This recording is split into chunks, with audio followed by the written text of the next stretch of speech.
奶奶，我回来晚了。哟，外卖员回来了。奶奶走3天了，你这单才送。3天，为什么没人告诉我？你是家里最没用的一个。告诉你管用吗？你兜里掏得出丧葬费？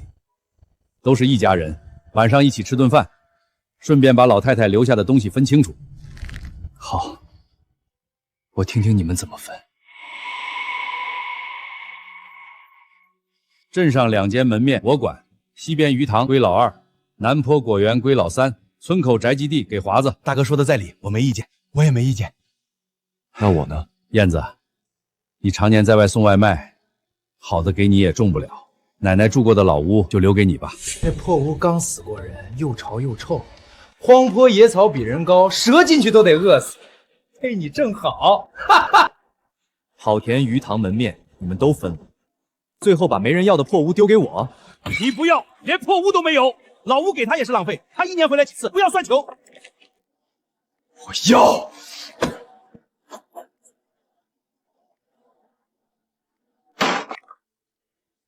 白纸黑字，今天谁签了，往后谁都别反悔。后悔？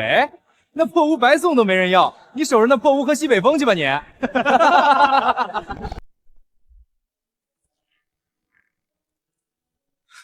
都说奶奶有人照顾，就让她住这种地方。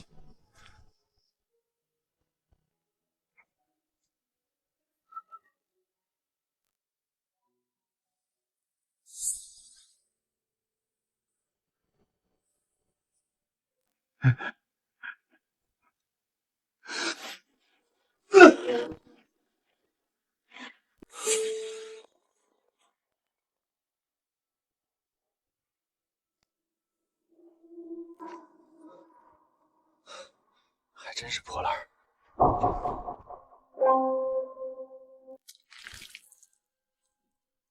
这什么东西？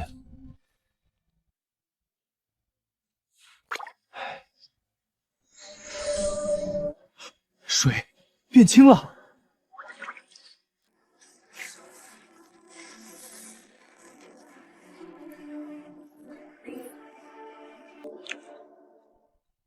你们以为抢走了好田好地，接住，却没想到奶奶的老屋才是真正的金山银山。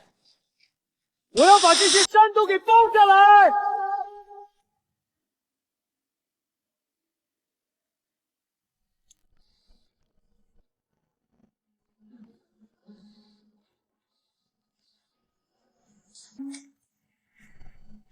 这是昨天长出来的蔬菜，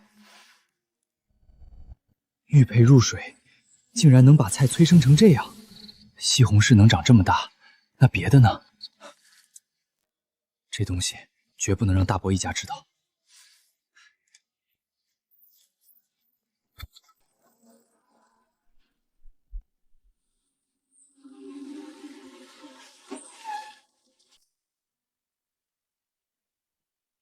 哪来的破3轮？赶紧滚！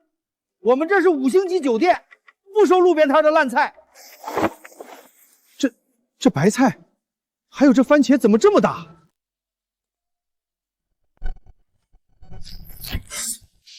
这味道怎么这么香？王主管又收来什么好货了？大厅都闻到香味儿了。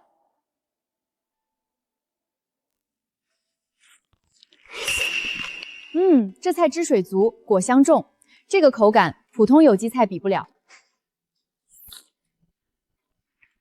我干了一辈子厨子，就没吃过这么香的菜。咱们酒店的客人不缺钱，缺的是新鲜和稀罕。这一车我全要，8万现金够吗？开价这么痛快，肯定还有空间。10万，成交。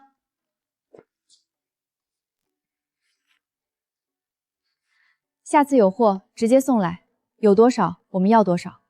可以。小伙子，买点啥？番茄、白菜、土豆、黄瓜、南瓜、草莓，还有果树苗，我全都要。买这么多，你家有多少地啊？现在不多，以后就说不定了。成，我给你挑最好的。我家院子还是太小了，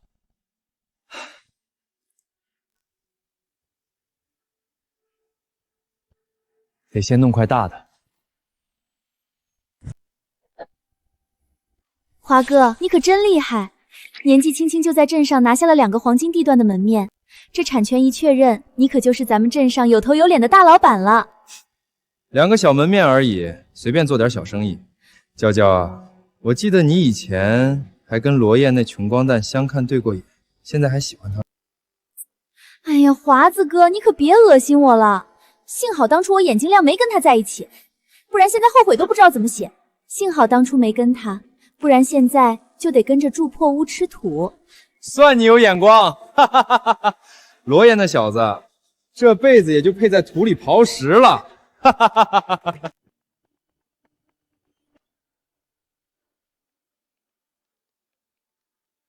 王村长，我想承包后头那座大山。罗燕，你要包山？这山前后挂牌3回，没人接。上一户承包人连路都没修通，赔的裤兜都空了。5年承包权是5万块钱，一旦签合同就不允许反悔。我想清楚了，现在就签。呵呵，兜里没2个钢镚就别出来丢人现眼了。怎么，想来申请扶贫就不要找那么多理由。小罗啊，这荒山可不咋样，你可要想好了。没钱别打肿脸充胖子，小心赔得连饭都吃不上。这个就不劳你们操心了。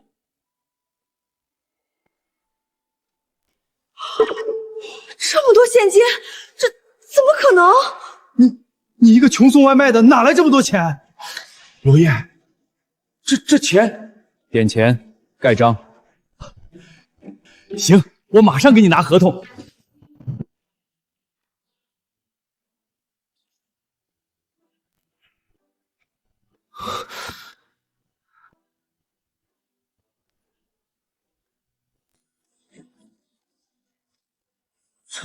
人恶包一座废山，穷光蛋哪来的钱？是死老太太生前留下来的钱。我小子竟敢瞒着大家，绝对不能让他退。乡亲们都听听，奶奶刚下葬，罗燕就拿5万块去包山。她一个送外卖的，哪儿来的钱？不是偷老奶奶的，还能是哪儿来的？这孩子太不像话了，一家人怎么能这么自私呢？老太太活着的时候省吃俭用，肯定存了很多钱，都被他骗走了。燕子，大伯本来不想把事儿闹大，可你奶奶刚走，家里账还没算清，你就拿钱去包山，这事儿说不过去吧？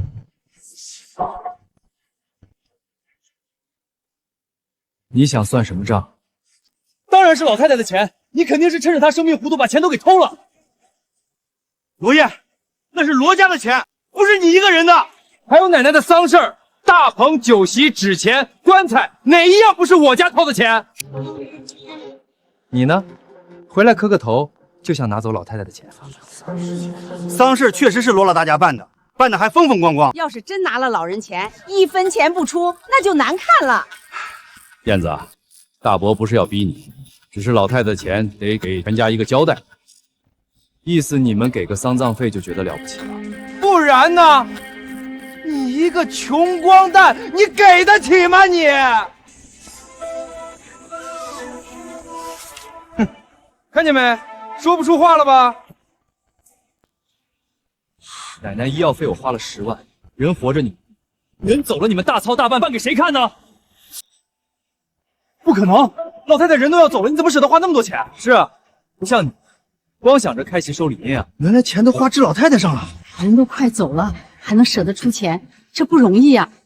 就算住院钱是你交的，那包山的钱呢？你一个送外卖的能存几个钱？谁知道你是不是在老屋里翻出了老太太藏的钱？老屋是你们白纸黑字分给我的，屋里跟钉子现在都跟你们没关系。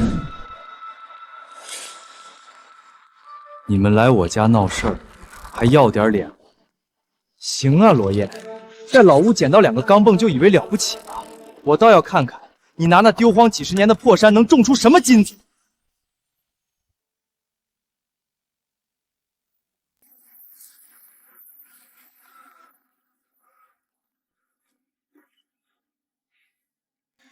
这山都荒多少年了，地薄的跟纸似的，花5万多块钱包这破山，这不是糟蹋吗？捡来的钱不心疼吧？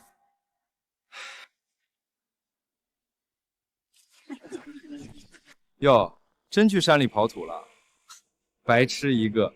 捡到那么多钱就去包个破黄山，那山丢荒几十年了，谁碰赔完蛋。那你可要瞪大眼睛看着我发财了。你没那个命，到时候别求着来我汽修厂当学徒啊！华哥，你还是给点饭吃吧，一家人别做太绝，免得他去说你闲话。你说的没错，你可真是我的好军师啊！当初他是不是追你来着？正好大家都在，后山今天开始清荒，招人200块钱一天，日结。200一天，还日结？清荒虽然累，可200一天不低呀。200一天，你装什么大老板？乡亲们别被他骗了，他那点死人钱撑不了几天，跟他干，最后1分都拿不到。阿叶，我去。赵婶儿，你还真信他200一天，日结，我出力，他给钱，有啥不能信的？赵婶算一个。我看你能撑几天。他连话都不敢回。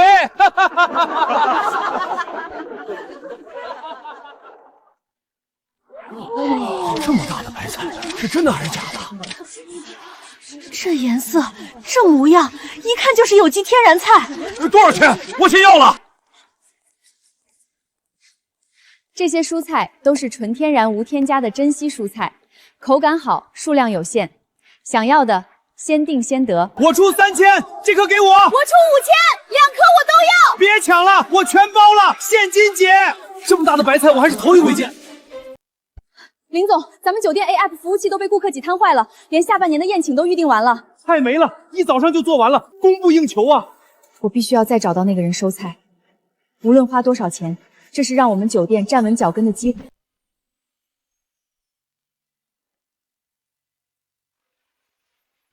华子，真是不简单啊！这汽修厂一开，以后咱大河镇你就是头一份了。大家伙客气了。我这也就是为了咱村里人方便，不像某些人拿了家里的钱去包什么破荒山，那不是往水里扔钱吗？可不是嘛！罗燕那小子送外卖送傻了，那后山除了乱石就是杂草，他一天300招工，我看他明天就得跑路。当初他追我的时候，我就觉得他脑袋有问题，所以没答应他。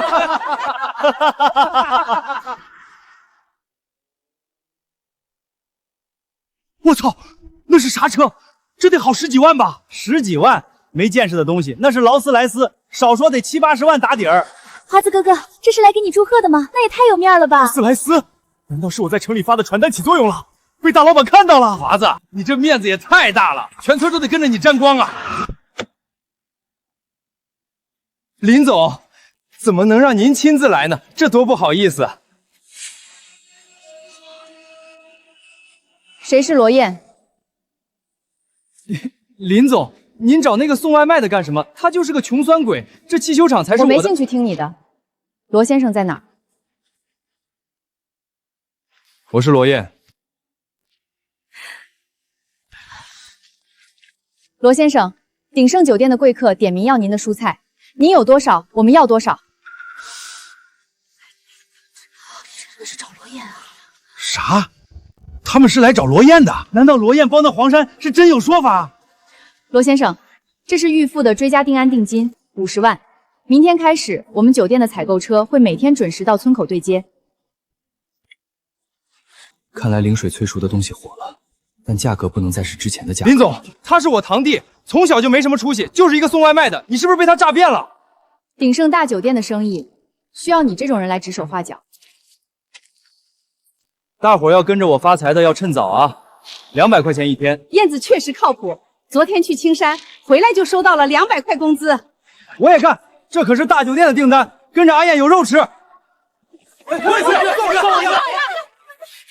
招工照旧，今天开山，凡是想凭力气吃饭的，跟我走。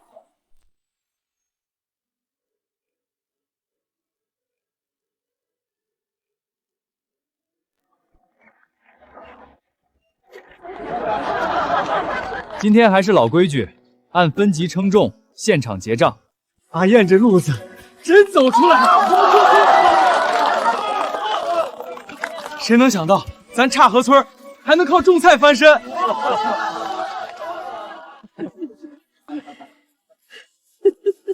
要不是当初跟着阿燕清荒，我哪有今天？活该阿燕发财，自己发财还带着全村发财，这才叫本事！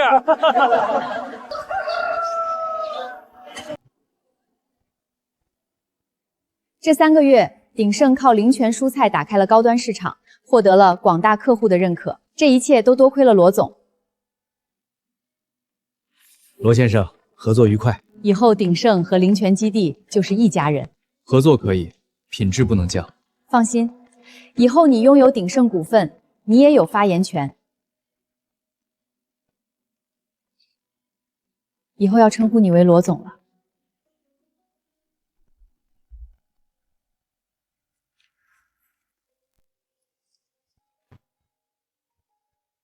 罗华，今天再不还，设备我拖走。房租拖3个月了，你还想赖？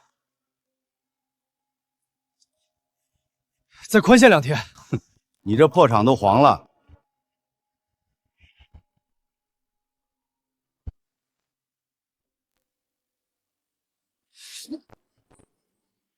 你冲我发什么疯？厂子是你自己开垮的，要不是你天天撺掇我撑门面，我能欠这么多？当初开厂当老板不是你自己拍胸口说的？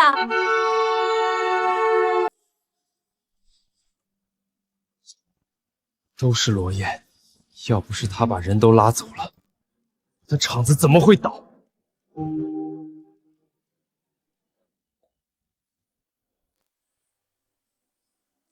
这日子我过够了，我走！罗华，你还是人吗？哭什么？现在有个办法。什么办法？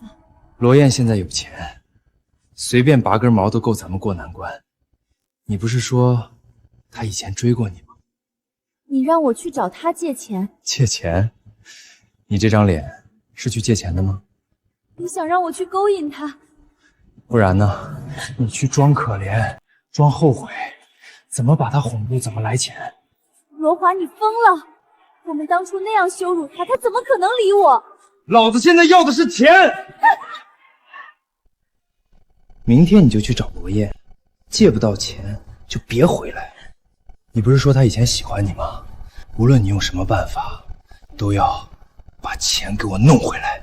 真是瞎了眼！要是我当初跟罗燕好，哪会过这种糟心的日子？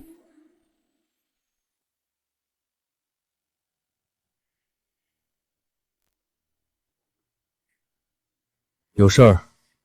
罗燕，这么巧啊？不巧，你挡路了。罗燕，我知道以前是我不对，那时候我年轻看人也浅。现在看清了。现在才知道谁是真有本事，谁是装出来的。其实这几年我也经常想起你。罗燕，我今天来不是想让你为难，就是想跟你说句真心话。真心话？我后悔了，以前是我没眼光，可人都会犯错，你就不能再给我一次机会吗？机会？只要你想，我都可以。当初我追你的时候，你说城南那家奶茶好喝，我骑车来回跑了3个小时，送到你手上奶茶都凉了。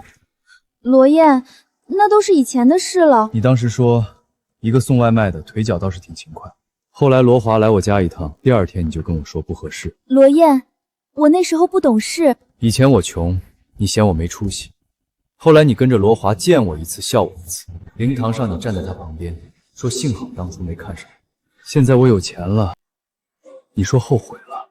林娇娇，你的后悔真便宜。罗燕，我真的知道错了。我不想再看到你。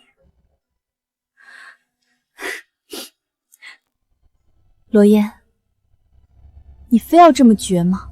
我绝？你当初转身的时候比我绝多了。让开，我要去带大家挣钱了。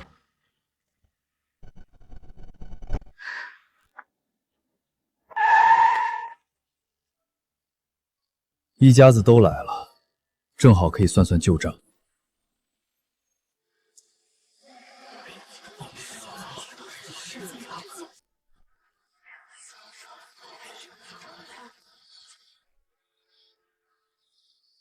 大伯，你们拦我的车有事吗？罗燕，之前是我不对。罗华这是低头了，当初他可没少欺负阿燕。我厂子出了点事儿，手头周转不开。你现在生意做得大，能不能先借我10万？我以后还你。不借。燕子，话别说这么死，不管怎么说，大家都是一家人。你现在跟我说一家人？华子是你亲堂哥，他现在真遇到难处了，你帮一把又不会少块肉。我凭什么帮？你现在这么有钱，基地开得这么大，酒店那边也有股份，10万块对你来说不就是抬抬手的事吗？燕子，人不能忘本。你奶奶要是在，也不愿意看你们兄弟闹成这样。别拿我奶奶说事。罗燕，你这就不地道了吧？你现在随便拔根腿毛都比别人腰粗，借10万怎么了？这话说的也太理直气壮了吧！哎，大家评评理，他这么有钱，看着自家哥哥破产不管，这像话吗？那你借啊？啊，你也是一家人，你怎么不借？我哪有你有钱？没钱就闭嘴。燕子，你现在是发达了，但做人不能太绝。罗燕，我都低头了，你还想怎样？你低头，是因为你知道错了。你看到我有钱了，想把我当冤大头。当初分家，你们把门面、鱼塘、好地全分走，留给我一间破屋。那时候你们有没有想过一家人？我被你们骂外卖员，骂没出息，骂守着破屋喝西北风的时候，你们有没有想过一家人？现在我赚钱了，你们一句一家人，就想拿走10万块钱。我罗燕的钱，不养白眼狼。别后悔！后悔？今天别说10万，就算我把钱开工厂、开种植基地，带乡亲们发家致富，也不会平白无故借给你。乡亲们都来评评理呀！要不是当初我们让罗燕回来给老太太磕头，没有老太太保佑，她能发这个财吗？现在有钱了就装不认识亲戚，连老太太丧事的钱都不想认，真是白眼狼。燕子，做人要讲良心，老太太的事儿你不能翻脸不认。这也太不要脸了！借不到钱就撒泼耍赖，连老太太在天之灵都搬出来了，这家人还能再要点脸不？既然你们要算，那我就跟你们算清楚。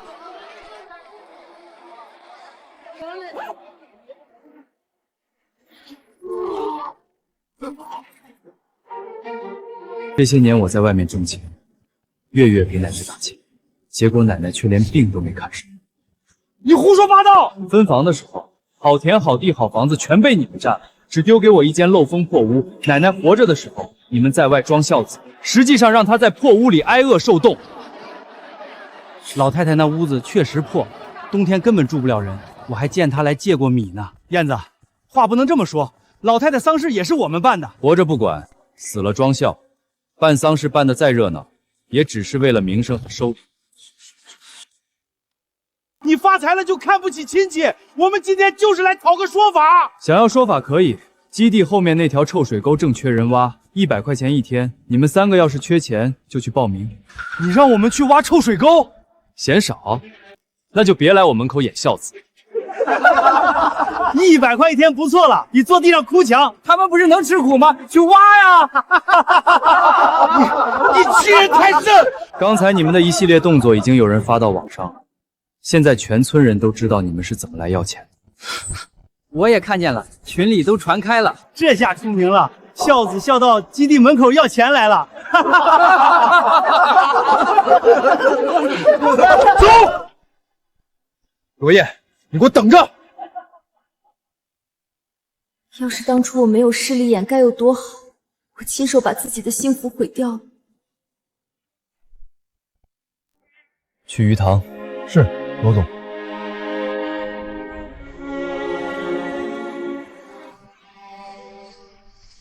蔬菜已经试出来了，接下来该是水产了。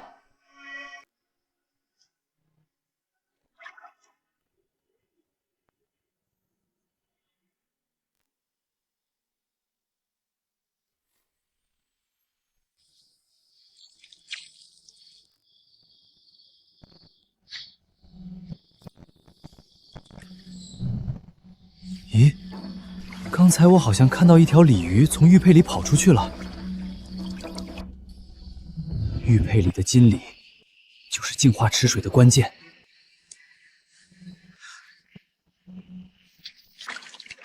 小鲤鱼不光能养菜，连池塘也能改变。水产这条线成了。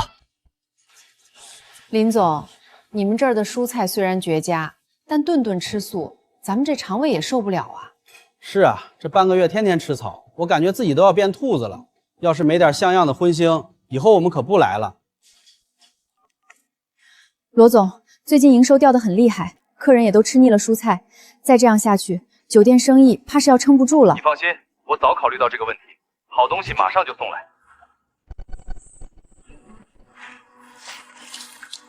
这么大的虾，罗总，你上哪儿捕到的？先挑最好的上桌，稳住客人。快，先把鱼和虾做出来，清蒸、白灼、蒜蓉各来一份，先送包厢。各位贵客，久等了，尝尝我们酒店的新品鲜货。这味道，我吃了30年的，竟然从来没吃过这么鲜美的。呼，这一口汤下去，我这老寒腰怎么感觉热乎乎的，神清气爽啊！林总，这鱼虾多少钱一斤？我全包了。罗总，你这批水产来得太及时了，酒店最缺的这块短板总算让你补上了。昨天一晚上我们就卖了10多万，还收了80多万的预付款，很多客人都抢着要买。好，林月，从明天起，咱们酒店开始实行会员制。会员制，高端食材限量供应，只有顶级会员才能优先预订。另外，提升平价款的虾蟹，还要让普通人也吃得起。明白了，这样既能保住高端调性，又能快速回流资金。有了这笔钱，我的办厂计划终于可以启动了。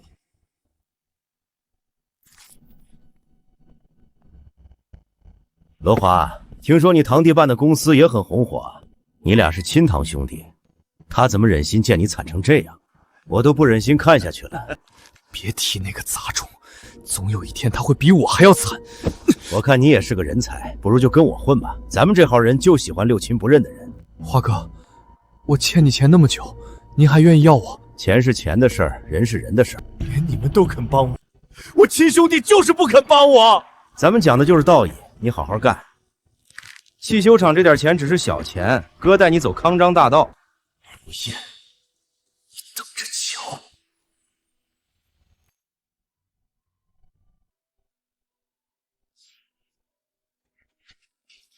罗总，这是酒店最新的会员名单和营收报告，高端的倒是供得上，就是平民价的菜，后厨忙不过来。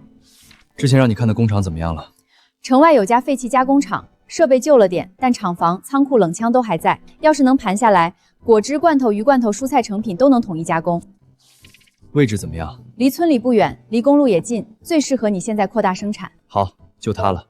以后酒店负责验证菜品打名气，工厂负责把爆款做成标准品。我明白了，罗总，你是打算高端款留在酒店卖会员价，平货款进工厂做果汁、罐头、鱼干和预制菜。罗总，难怪你能走到今天，原来你看的从来不是眼前这点销量。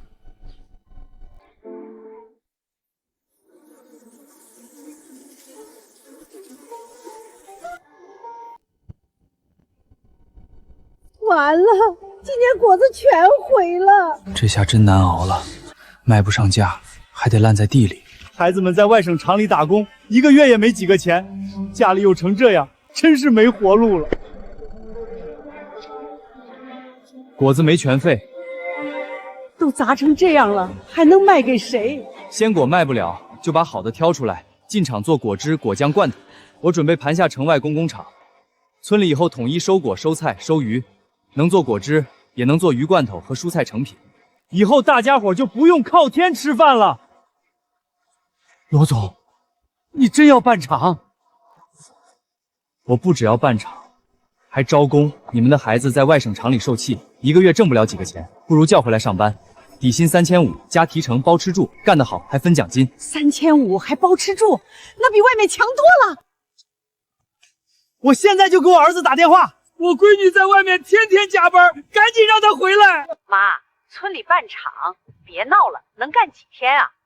罗燕是赚了点钱，可开厂不是种菜，别到时候工资都发不出来。我才不回去，小地方能有什么前途？这帮孩子怎么就不信呢？他们宁愿在外面受气，也不愿意回来。他们不回来就算了，咱们先上。我们都一把年纪了，进厂还能帮得上忙吗？摘果、分拣、清洗、装箱、熬酱、晒鱼干，哪样都要人。先让你们把钱挣到手，到时候你们工资比他们高，让他们羡慕嫉妒去吧。对，我们先干，让那些孩子看看，村里不是没出路。阿燕带我们干，我们信。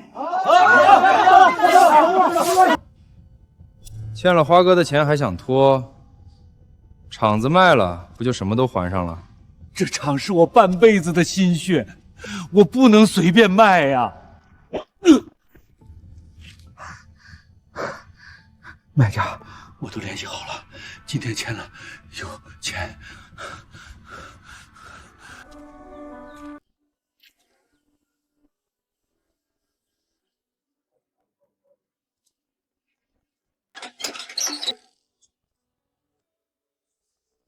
原来厂长要见的人是罗燕，这不就巧了吗？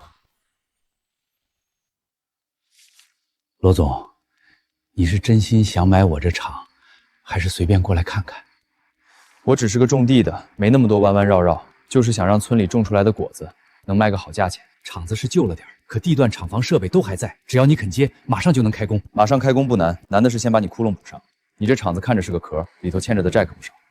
你连这个都清楚？既然要买，我总不能只看厂牌和厂房。我接手这家厂，等于先买下一堆旧设备和债务。这个人哪是什么秘密，账查的比银行还清楚。看来想卖高价是不可能了。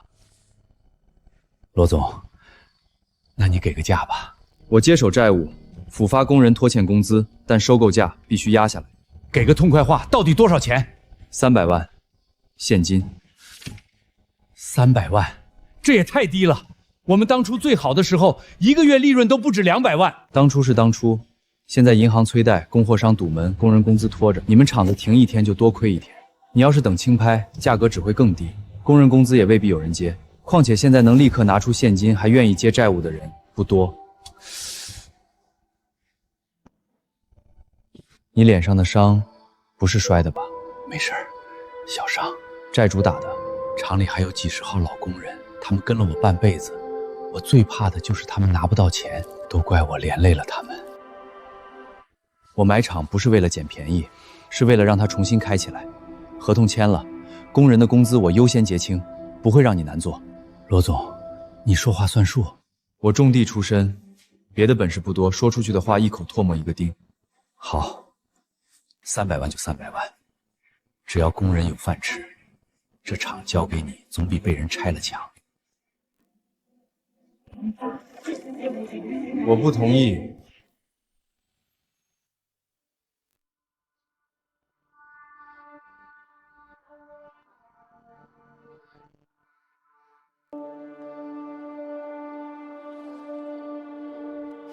罗华，你倒是换了身皮。怎么，进了城就不认识你华哥了？我现在跟的人可不是你这种乡下暴发户能碰的。他的伤是你打的，你怎么堕落成这个样子？罗燕，才多久不见，你还真把自己当个人物了，还敢来教训我了？我不是教训你，我是告诉你，路走偏了。你少站着说话不腰疼。要不是因为你，我能落到今天这步？你从来没想过自己身上的问题。就算真有横财落到你手里，自己不争气，也一样守不住。你少跟我扯这些没用的东西。现在你想买厂，就得我点口。我买这家厂，不是为了跟你斗气，是想把它重新开起来。村里刚遭了冰雹，果子卖不出去，大家都指着这条活路吃饭。罗华，你也是这个镇上的人，在大是大非面前，应该不会故意挡道吧？少拿镇上的人压我，农村那点小打小闹，我早就看不上了。你还守着几块地、几个鱼塘当宝贝，我的眼光已经放到县城了。所以这家厂，你买不了。罗华，这是我的厂，我卖给谁，轮不到你说了算。你的厂，你欠的钱还清了吗？这家罐头厂经营不善，早就抵押给我大哥了。你想签字可以，可没有我点头，这合同就是一张废纸。你想怎么样？简单，你想买场子，可以，先给我磕个头。罗华，你别太过分了。你也别急着替他说话，你欠的债还在我大哥手里，真惹急了，别说卖场，你连这办公室都走不出去。还有，你那点菜地、鱼塘加上酒店股份，全都打包卖给我。我念在咱俩好歹是堂兄弟，出1万块买了。你现在卖还能拿点钱，等我不高兴了，你可就1分都拿不到了。1万块买我的产业，还要我跪下谢谢你？不然呢？你以为自己兜里有2个钢镚就能跟县城里的人掰手腕了？罗燕，你那点本事，在村里吓吓人还行，出了村谁认识你？今天这字儿，只要我不同意，谁也签不了。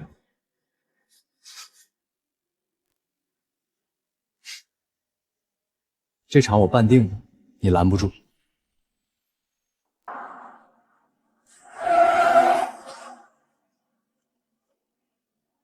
华哥说了，跟罗燕做生意的，一个都别想好过。住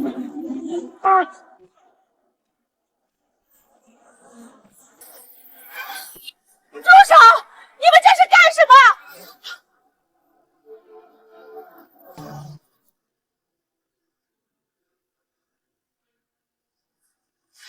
你们撒手！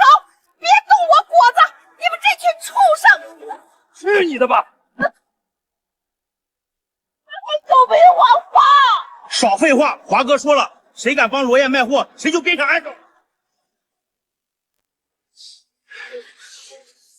都是一家人，咋差距那么大呢？人家罗燕是带我们挣钱，他罗华这是跟全村人过不去。他以前再混，也没干过这种事儿，现在连赵婶都敢打了，果子被冰雹砸了，好不容易有条活路，他还要把路堵死。阿燕，别管我们了，他们这帮人什么事儿都做得出来。我们这瘦胳膊少腿，要不你去给人家服个软，道个歉，反正你们都是一家人。放屁！他们这票人，你越怕他们，他们就越得寸进尺。大不了老子不要这条命，跟他们拼了！别冲动，好勇斗狠只会让问题变得更复杂。砍树也好，砸果子也好，我都能跟他算。可他连赵婶都敢打，这事儿不能就这么过去。都听好了，从今天开始，这条路我说了算。谁敢接罗燕的生意，谁就是跟我罗华过不去。太欺负人了，还让不让人活了？这是要把我们全村往死里逼啊！他不是要带全村挣钱吗？我就让全村人看看，跟着他连货都出不了村。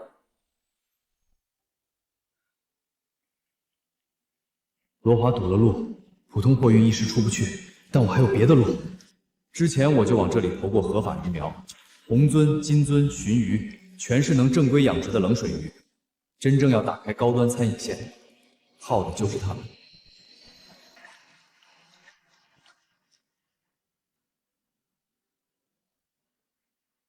成了，罗华赌的是散货运输，可这些顶级冷水鱼根本不用散卖，一条鱼就能顶几车果子。鱼塘里之前投过龙虾、螃蟹和贝苗，正好一起试试。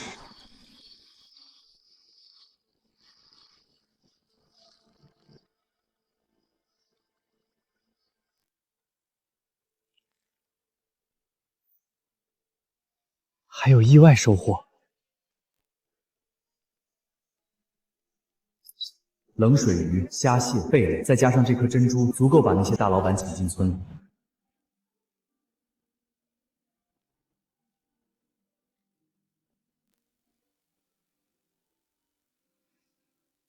罗总，你这是从哪儿弄来的？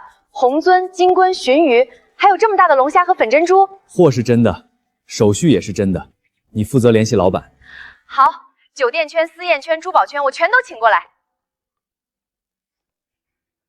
罗华，你以为堵住一条路就能断我的财路？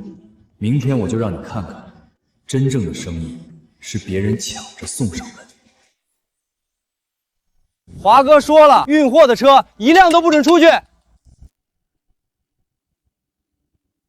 让路！让，老板您慢走。这车牌好像都是县里有头有脸的人啊！赶紧给华哥打电话。事儿办得怎么样了？罗燕的货还出得去吗？华哥，货车是没出去，可进来了一堆豪车。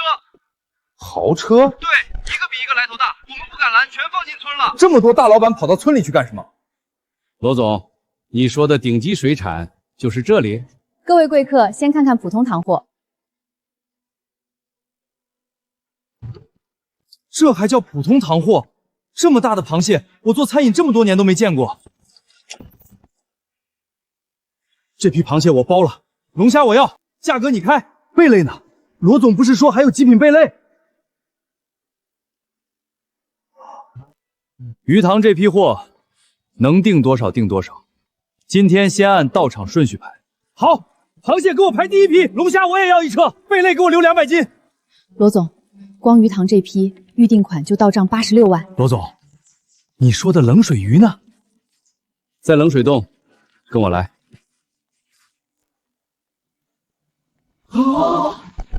这鲟鱼怕是有几百斤吧？这种货要是上高端宴席，光噱头就能卖疯。冷水洞这批不走散货，只做限量预定。限量好，越限量越值钱。罗总，我出50万定金，先订一批红鳟；我出80万，先订鲟鱼，我加钱，金鳟给我留一批。罗总，预定款已经破200万了。继续记，按顺序排货。华哥，他们不是货运不出去吗？怎么还卖上了？不可能，我把路都堵了，他哪来的买家？罗总，下批货一定先通知我，价格好说，只要品质稳，我长期订。这小子怎么就压不死？再让他这么翻身，大哥还怎么吞下他的产业？要是让大哥知道我把事儿办砸了，我就真完了。罗总，这笔钱加上你手里的现金，咱们足够再建一个厂了。虽然价格贵得多，但总比和他们死磕好。不必坚持。那你准备怎么用这笔钱？罐头厂又没辙，大河村那边还等着救急，这钱先捐了。可你现在也需要钱啊，罗总，你就是太善良了。钱我随时能挣回来，可乡亲们的心要是凉了，再捂就捂不热。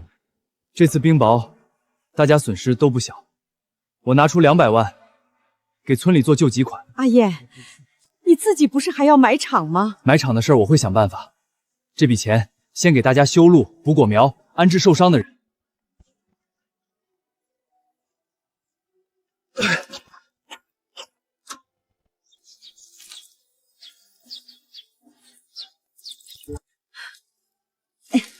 没事。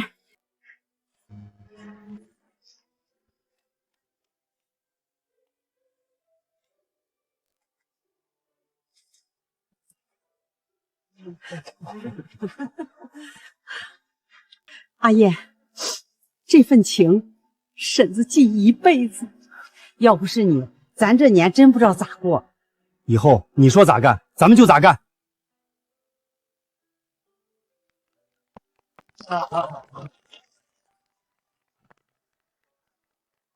大家伙放心，眼前的困难只是暂时的，用不了多久，我们就可以开始挣钱了。200万，他不拿来孝敬亲戚，居然拿去捐给村里那些外人。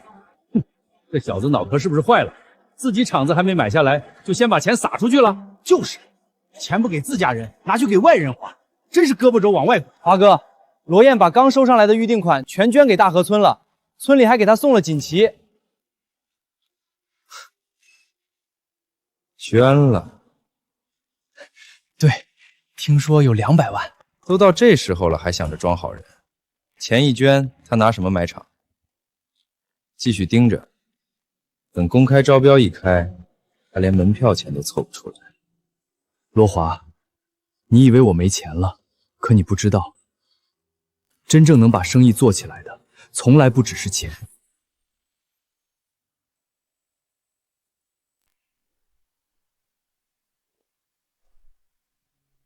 明天那场招标，谁敢去，谁就是不给花哥面子。哟，还真来了！刚捐了200万，兜里还剩几个钱，敢来招标？你能来，我为什么不能来？我来是拿厂子的，你来是丢人的。罗燕，胆子不错，我让罗华把路堵成那样，你还能来？你就是罗华背后的大哥，你现在把你的果园、鱼塘还有酒店股份全交给我，以后你跟着我干。我现在就让罗华滚蛋。华哥，我……闭嘴！你收人条件一直这么脏。生意嘛，干净赚不到大钱。那你找错人了，我的东西不卖，我也不给别人当狗。有骨气是好事，就是不知道你的钱撑不撑得起你的骨气。土老哥罐头厂公开招标，现在开始，起拍价100万，100万，120万。罗燕，你不是挺能耐吗？继续啊！150万，180万，这不是明摆着压的吗？朱红鱼盯上的东西，谁敢抢？200万，220万。刚捐完200万，还敢喊到200万？罗燕，你装的挺像啊。240万，250万。你还出得起钱吗？出不起就别在这儿丢人现眼了。罗燕，现在认输还来得及。你要是愿意把产业卖给我，我刚才的话还算数。我不卖。你要不了多久就会后悔没卖给我。经综合评定，土老哥罐头厂最终中标人是还用说吗？当然是我大哥罗燕。不可能，我的价格明明比他高，凭什么选他？有黑幕，绝对有黑幕！不可能，价格明明比他高，凭什么选他？朱老板，这次招标不是只看价格，还要看接手后的经营能力、工人安置方案、债务处理能力和社会评估。少给我扯这些虚的！罗燕虽然报价低10万，但他提交了完整的复工方案，有果蔬原料、水产供应、酒店销售渠道，也承诺优先补发工人工资。另外，他在大河村受灾后捐款救灾，稳定了原料村和受灾村民。这说明他有能力带动地方经济，也能保证厂子复工后的稳定供货。捐钱也能算本事，他那是装好人。能让村民信，愿意跟着他干，就是经营能力的一部分。这怎么可能？好，好得很。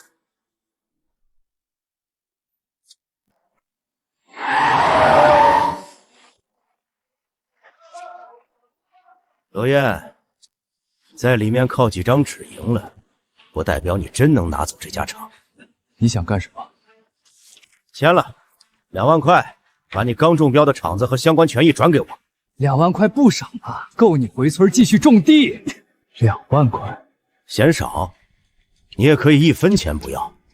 罗燕，你一个人，没背景，没靠山，真以为中标就能翻天？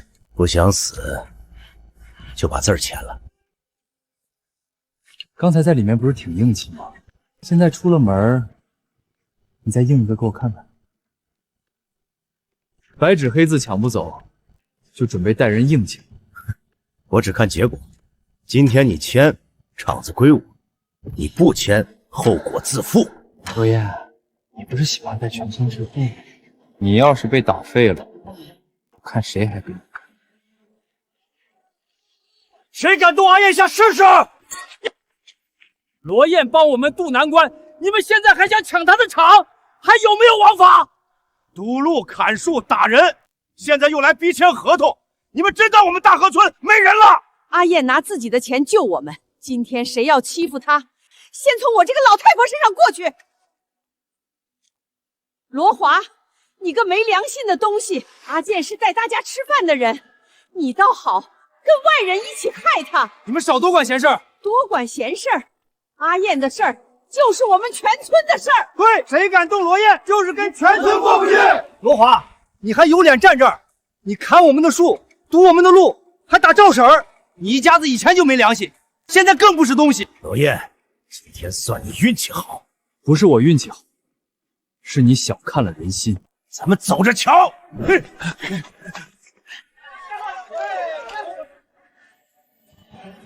以前我以为有钱才叫本事，现在才知道能让这么多人真心跟着他才是真本事。可惜我明白的太晚了。小心！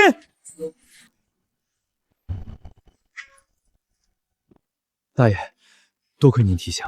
哎呦，年轻人，你这命大呀！这破牌子晃好几天了，我天天盯着，就怕砸着人。大爷，您这病怎么不去医院？去啥医院啊？厂里大半年没发工资，米缸都快见底了，我这还算能撑的。厂里有人孩子学费交不上，有人老人要钱断了，都指着这厂子活命呢。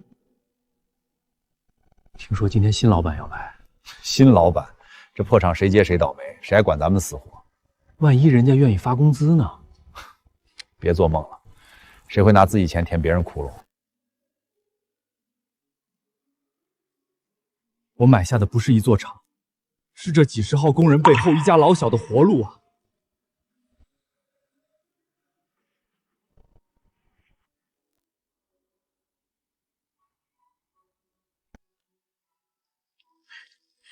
阿燕，婶子厚着脸皮来问一句：这些果子卖不出去了，厂里能不能收？烂是烂了点，可削一削还能做罐头啊！要是真全烂地里，今年我们一家子就白忙活了。要是厂子还能开工，这些果子真能救回来。阿燕，能收不？你给句准话，乡亲们心里也有个底。能收。乡亲们、工友们，趁着这个机会，我还要给大家宣布一件好事情。这新来的小罗厂长到底行不行啊？别又是光说不练。可不是嘛，家里都快揭不开锅了，就指着这点工资呢。乡亲们、各位工友们，大家静一静。我知道“土老哥”这3个字，这些年让大家受委屈了，也让大家失望了。但是从今天起，这一切都将成为过去。我今天站在这里，只宣布3件事儿。第一件，从现在开始，咱们厂再也不叫土老哥了。它叫灵泉食品加工厂，是咱们所有人新的开始。第二件，补发过去厂里拖欠大家的所有工资。啥？我没听错吧？全都发了！老天爷，是真的吗？是真的吗？第三件，我罗燕今天当着所有父老乡亲的面保证，从今往后，只要大家愿意跟着我绝不拖欠任何一个人1分钱的工资。不仅如此，到了年底，我保证大家人人都有分红。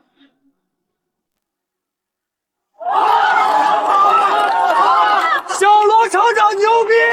小罗厂长牛！还好有燕子，这下我们有救了，咱们的日子有盼头了。镇上的原料、县里的市场，再加上酒店这条线，这盘棋总算是彻底盘活了。今年这果子真邪乎，个头大，水分足，甜的齁嗓子，还不是罗燕的独门秘方药水管用。以前看天吃饭，现在这收成翻着番往上涨。镇上要，县城要，酒店也要，咱这果子终于不用烂地里了。这一网比以前半个月倒的都多，鱼虾也是高产，鱼苗活得多，长得快，个头还大。这批送镇上，下一批送县城，酒店那边还等着呢。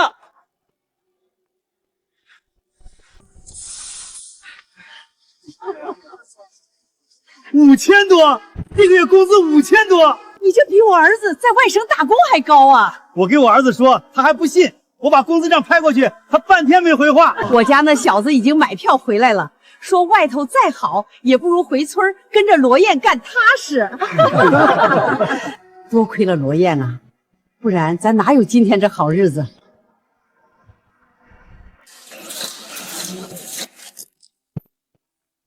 小罗厂长，县里又催货了，说咱这鱼虾不够卖。市里也催水果，说咱这口感好，让明天多送2车。以前愁卖不出去，现在愁货不够卖，这日子真是越过越有盼头。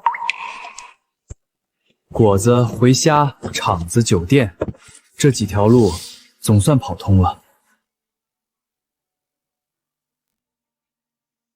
货跑起来了，钱也跑起来了，眼红的人也快来了。罗总，你找我。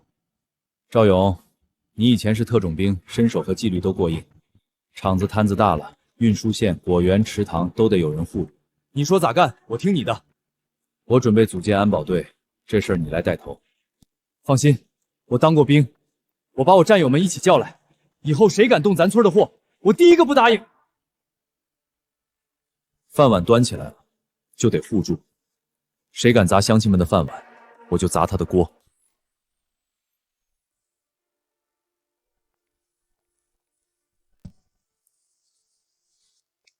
周正，您来了。听说你们这里的菜很出名，最近都没什么胃口，吃什么都吃不下。您来对了，今天这桌菜保准让您多吃2口。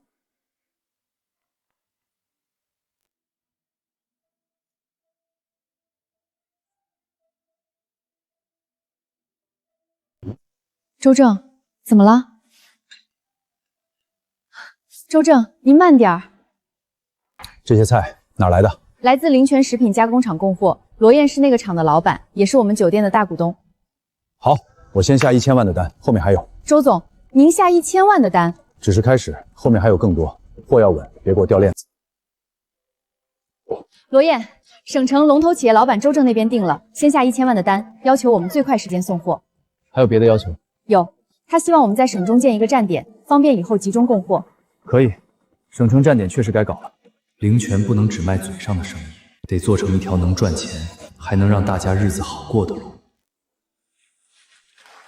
罗总，全装好了，这趟要是稳住，咱厂就真打进省城了。路上我亲自盯着，货重要，人更重要，路上别大意。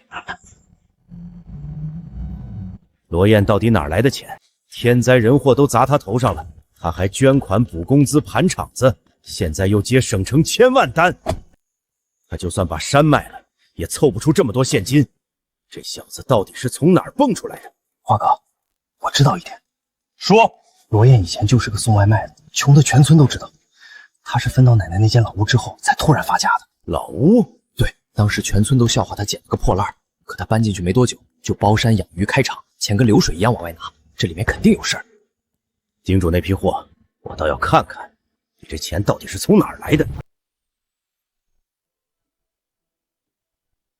这趟路那边人杂，路上你一定小心。罗总，您放心，货在人在。今天这单能成，大家都有功，厂里每人发1000块奖金。罗总，真的假的？真的。罗总，你是我见过最好的厂长，我这工资再加这1000块，比我儿子在外省打工还高。我跟我儿子说，他还不信，非说我吹牛。我家那个更绝，听完直接连夜买票回来了，说要回来看看这厂到底有多硬气。跟着罗总干，心里踏实。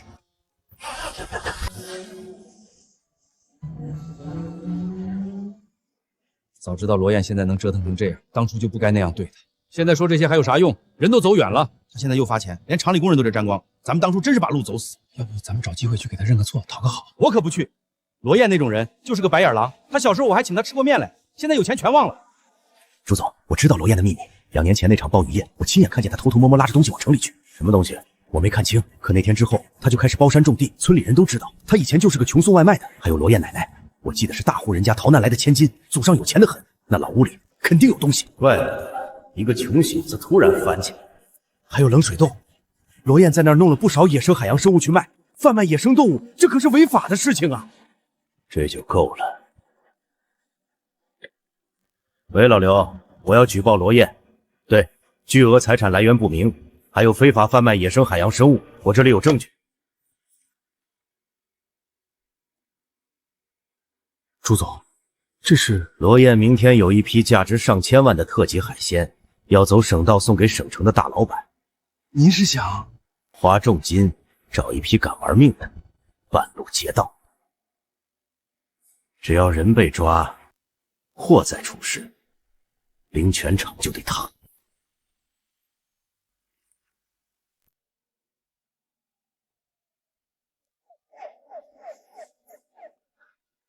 同志，你们这是？罗燕在不在厂里？在办公室呢。啥情况？谁犯事了？咋警察都来了？不知道啊，看着是往办公楼去的。不会是外头有人闹事吧？罗燕，你事发了，赶紧滚下来认罪伏法。他谁呀？咋一张嘴就这么损？同志，找我，罗燕，我们接到举报，你涉嫌倒卖国家珍稀野生动物，以及巨额财产来源不明，请你配合调查。啥？盗卖野生动物？这不胡扯吗？同志，你们是不是搞错了？罗总是好人啊。相关情况我们会查清楚，在调查期间，厂子也需要依法配合检查。查就该好好查，这种来路不明的厂子不查才怪。同志，罗总真不是坏人，他给我们补工资，还给村里收果子。他要是坏人，那谁还能算好人？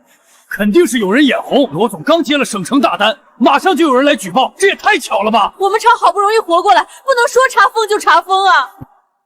什么好人？你们都被他骗了，他就是个倒卖生物的贩子。罗燕，你不是很能耐？捐款、补工资、接大单，钱从哪来的？今天你倒是给大家说清楚啊！朱鸿飞，你来的这么快，看来这举报跟你挺熟。罗燕，你买罐头厂的钱全是猎取野生动物换来的，那些都是国家财产。你以为自己做的天衣无缝，法网恢恢，疏而不漏，今天谁也救不了你。证据呢？我当然有证人。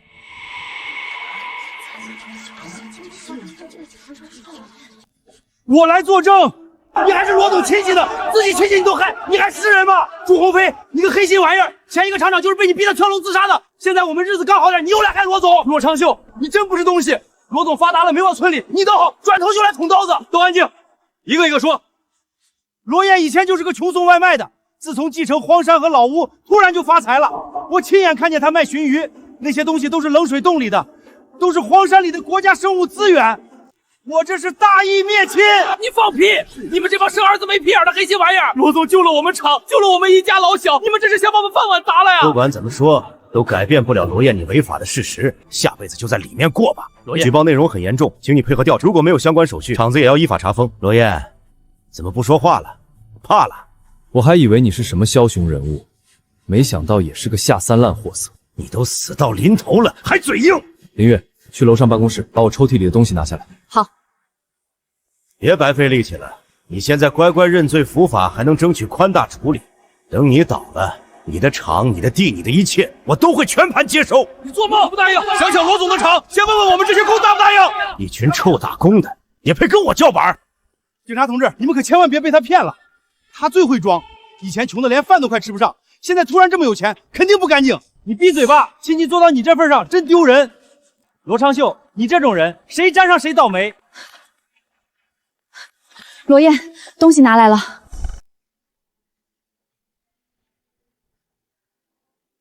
同志，证据在这儿。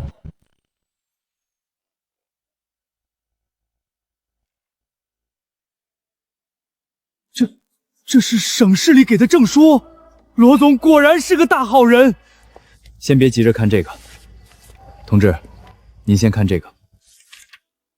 朱鸿飞以前强买强卖，放高利贷，逼着不少厂子贱卖，这些都有记录。前一个厂长就是被他们逼到跳楼的。朱鸿飞，你还是人吗？这几张是他们雇人打村民、砸果园、毁菜园的照片，还有视频，也都在这儿。原来是你们！你个黑心烂肺的东西，连地里那点收成都不放过。罗总帮我们补工资，帮我们卖果子，你们倒好，专门来害人。你少在这儿装，你那些奖章证书能说明什么？你钱来路不明，照样有问题。你急什么？朱鸿飞，你涉嫌多项犯罪，我们已经跟踪你很久了。今天过来本来就是为了抓你。你们为什么抓我？你涉嫌强买强卖、放高利贷、雇凶滋事、寻衅伤人，现在依法对你进行抓捕。我报的警，你们抓我干什么？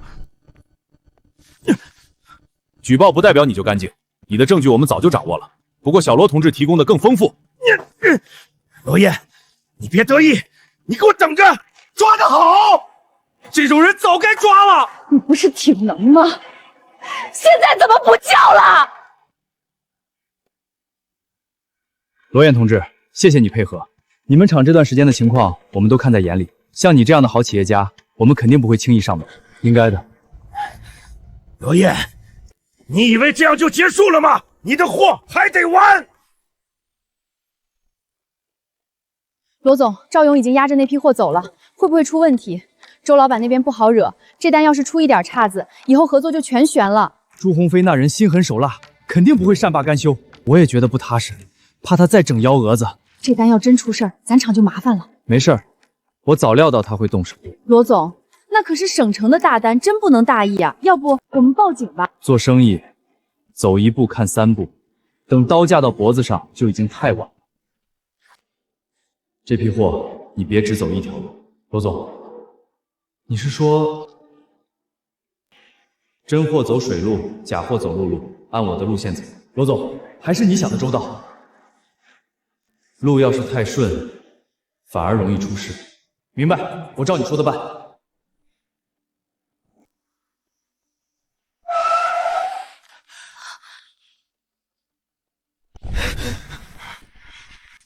罗华，这咋回事？这几个半路上想动货，我直接把他们拿下了，都带走，回去再审。弟弟，爹，你帮我说句话，我们都是一家人啊，我不想坐牢啊。你自己是个啥玩意儿，心里没数吗？吃里扒外的东西。你现在知道喊弟弟了？你以前欺负人家的时候怎么说？你这声弟太沉重了，我当不起你弟弟，好好改造吧。罗总，你也太神了，这都能料到。朱鸿飞那点小心思在你这儿根本不够看啊！罗总牛逼！罗总，你总能比别人多看一步，真让人不服都不行。这还不算完，朱鸿飞的产业我也该全盘接收了。罗总，相关部门的人来了，请坐。罗总，今天来是想跟你商量个事儿。你说，朱鸿飞名下那些产业，我们已经查清了，非法所得的部分依法肯定要没收，但他手底下还有几家超市、商铺，还有一些合法经营的公司，里面牵着不少人就业，不能一下全停。你们的想法是？相关部门将依法对资产进行公开拍卖，希望罗总这样有实力的企业家能积极参与。朱鸿飞的产业可不少，能值不少钱。你形象好，县里口碑也硬，灵泉厂现在又是龙头企业，要是你来接盘，员工饭碗能保住，大家也能稳下来。我们这边也会给你扶持，手续、政策、资源在政策范围内能配的都给你配上。可以，那就好。这事儿要是你负责，大家心里都踏实。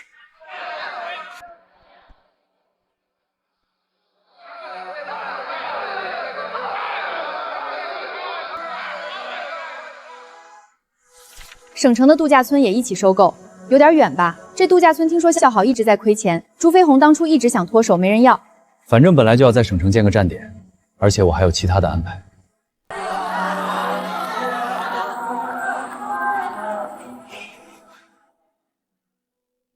罗燕，我是来求你的，罗华他知道错了，有话直说。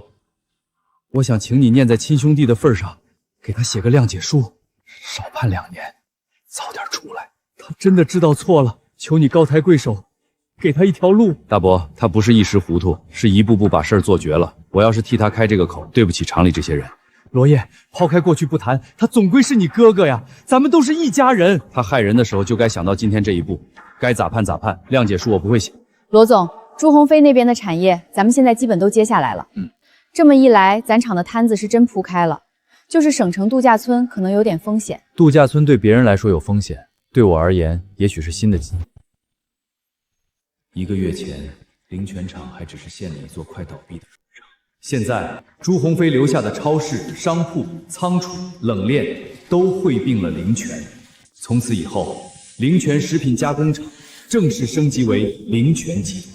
县里是根，省城是口子，这一步站稳了，灵泉就能把货卖到更远的地方。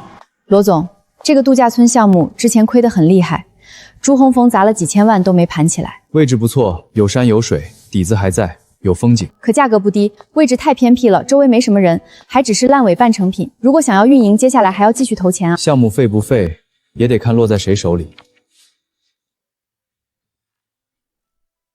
罗彦真把沈城那个度假村买下来了，我早就知道，他就是有俩钱烧得慌。听说那项目挺大，大有啥用？那就是个赔钱坑，朱鸿飞都砸手里了，他罗燕还当宝贝买回去。你咋知道？我亲耳听见的。一个度假村你都能砸成这样，几千万丢进去，连个响都没有。周总，我错了，您再给我一次机会。没人接，你就自己填这个窟窿。老板，您放心，我只要把罗燕的秘密挖出来，就足以弥补亏损了。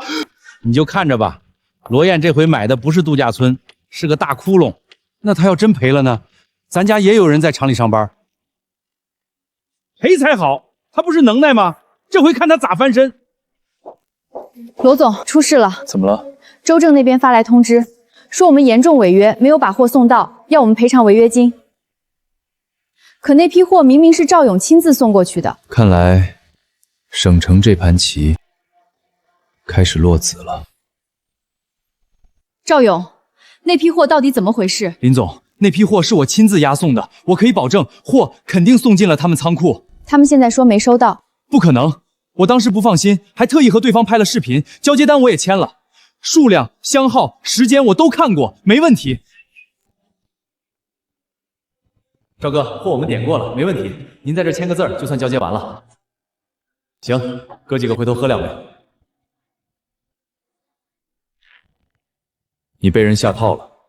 妈了个巴子，罗总，我真没想到他们会来这一手。根据合同，如果认定我们没按时交货，要赔上千万违约金。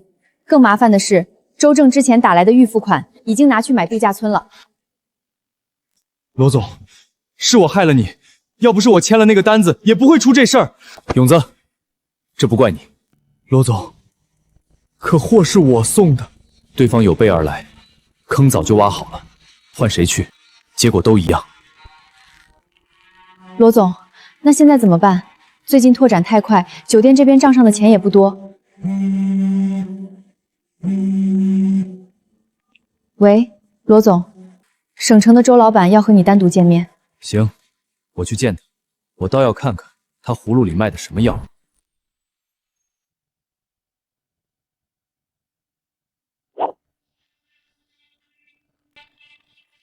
周总这杆漂亮，一般人练10年都打不出来。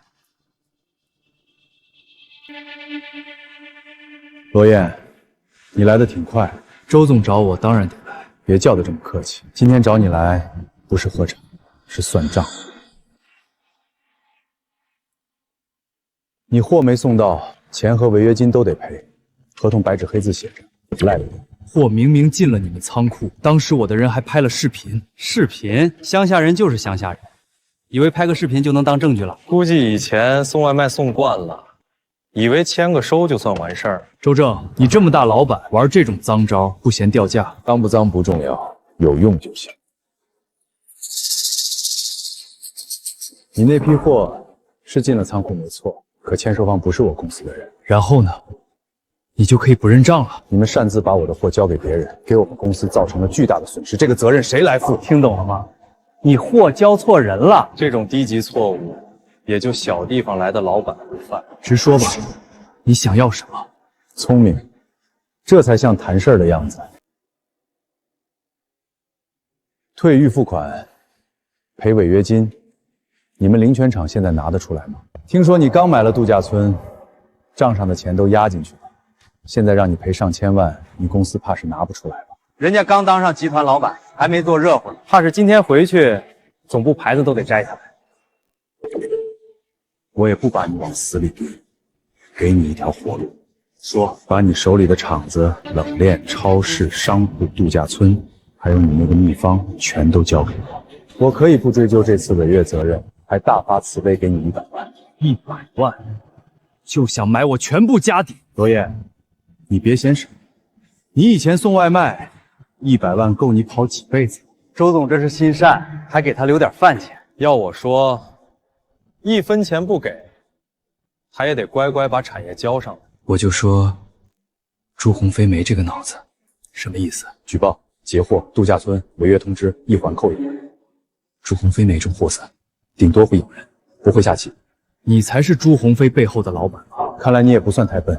朱鸿飞拥有的一切本来就是我的，你真以为这个便宜有那么好捡？可惜，你知道的太晚。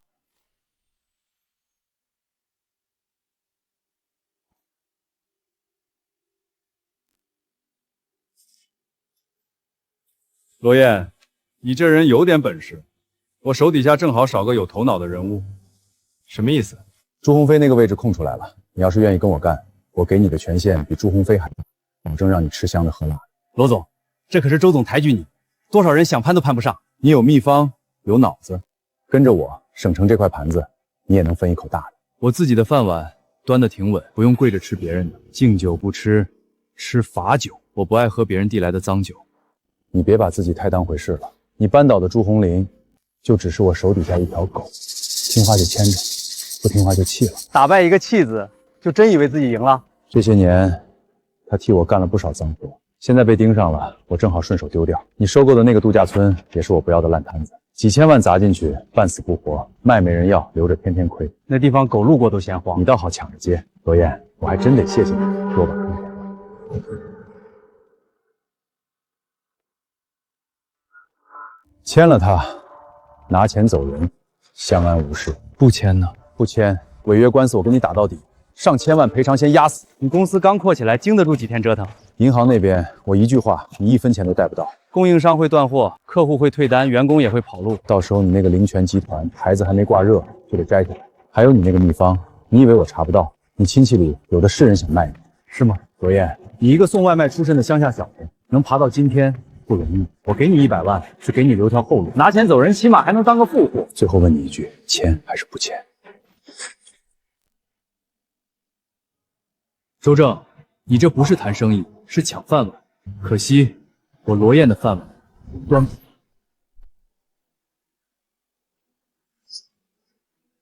行，罗燕，你有种，那你就等着死吧！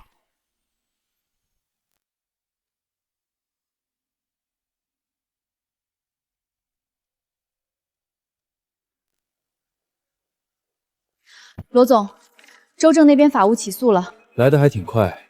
这个周正的能量确实不小，比朱鸿飞强上一等。现在我们不但要退预付记，还要赔天价违约金。他那边还放话说要把咱们公司往失信节剩人名单上送，这样下去我们迟早得完。罗总，运输线也出事了，咱们的车子在路上被扣了3次，不是说超载，就是说手续不全。物流园那边呢？更麻烦，到了物流权，那些工人宁愿坐着闲聊，也不肯接咱们的活。我打听出来了，周正放了话，谁要是敢碰灵泉的生意，就是跟他过不去。接下来的1周，灵泉食品加工厂遭到了周正全方位的报复。王总，咱们合作这么久了，货的品质您是知道的，能不能再给我们几天时间？林总，不是我不帮你，周正那边发话了，我家小公司扛不起，你们这单先退了吧。客户都怕遭到报复，一个个要求退掉订单，灵泉厂进入了生死存亡危机状态。罗总，不好意思，现在风险太高，这笔贷款我们暂时批不了。之前说好的500万，现在就不批了。现在这情况没办法，连银行之前答应的500万贷款也被拒绝了，还要求我们把之前分期的过桥资金立刻还清。早说了，罗燕那钱来路不干净，这回周老板亲自收拾他，他还能蹦跶几天？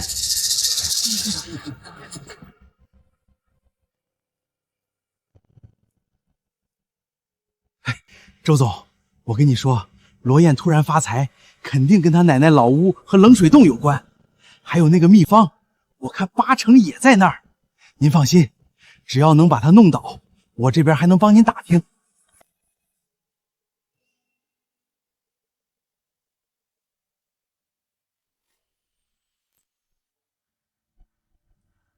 罗总，公司里不少员工递了辞职申请，多少人？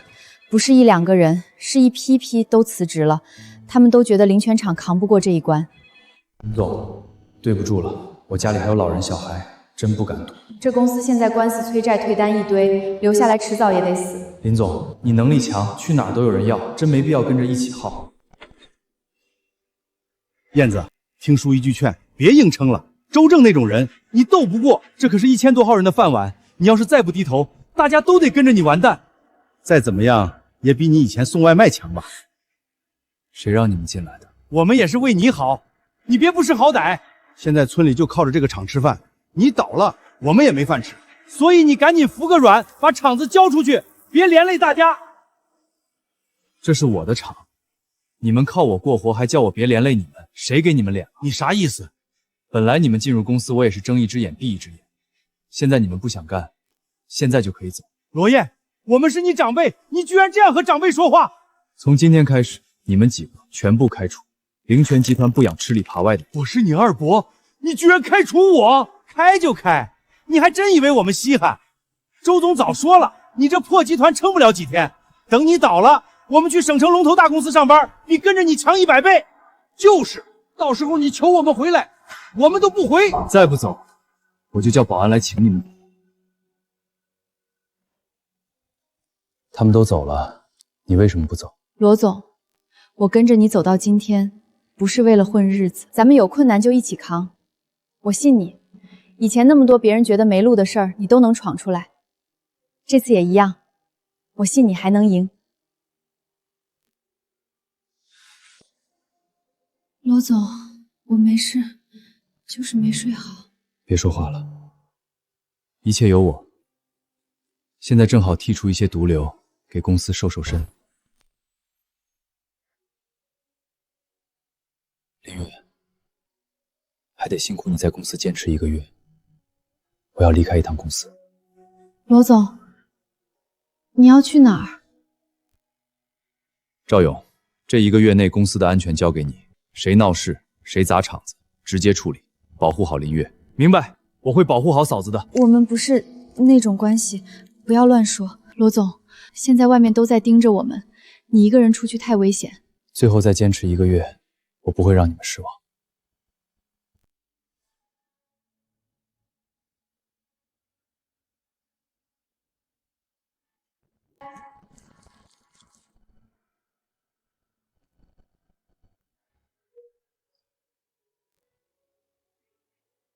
他们眼里的烂摊子，到了我手里，就得变成摇钱树。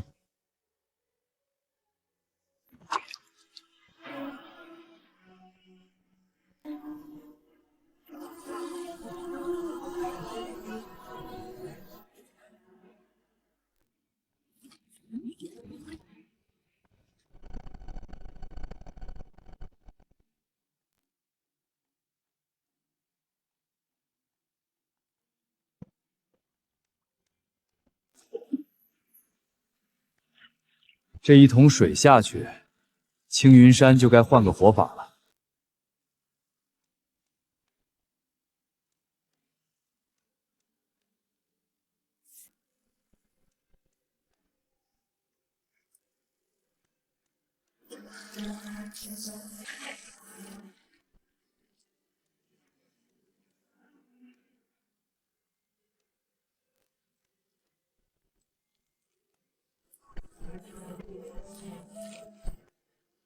这哪是烂摊子，这是老天爷送到我手里的金饭碗。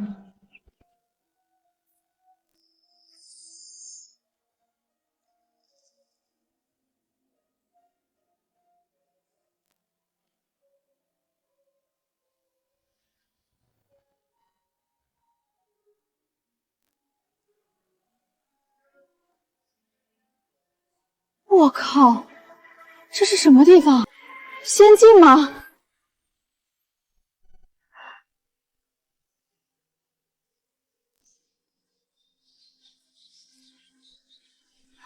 家人们，我好像发现了一个不得了的地方。这里不是普通景区，这简直就是人间仙境。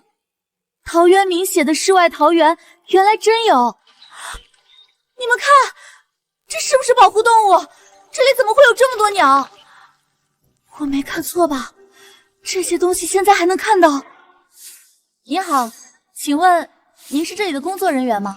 不是。那您是？这是我的景区。您的景区？这里都是您一个人弄出来的？地方脏了总得扫扫，你随便逛，别破坏东西就行了。您一个人打造出这样的仙境，实在是太不可思议了。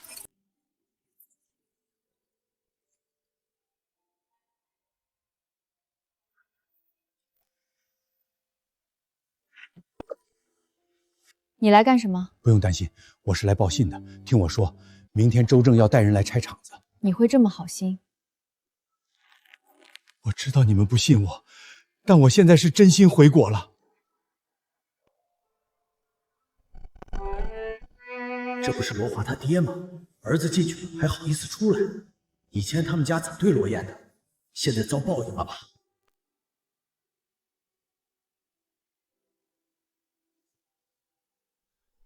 以前我也这么看罗燕，现在轮到自己身上，才知道这滋味不好受。我以前不是东西，我现在就想给孩子赎罪。罗总，林月，带人来青云山度假村帮忙。罗总，厂里的人都跑完了，现在根本没人守。不，还没有。你怎么知道？因为我去找过他们，赵婶儿、老李，还有厂里那帮老师傅，大家都在等着燕子的消息。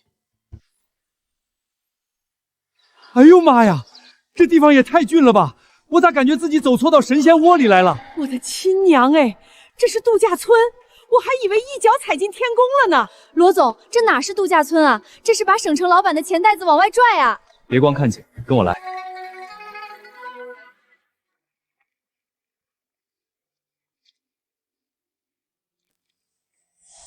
哎呦，这不是人参吗？咋跟萝卜似的往外冒啊？这么多老参啊！这哪是药田，这是钱地呀！这灵芝咋长得跟锅盖一样大呀？这山药都快长成精了！罗总，这些要是让省城那些老板看见，肯定得急疯了。罗总，这么多名贵药材，手续没问题吧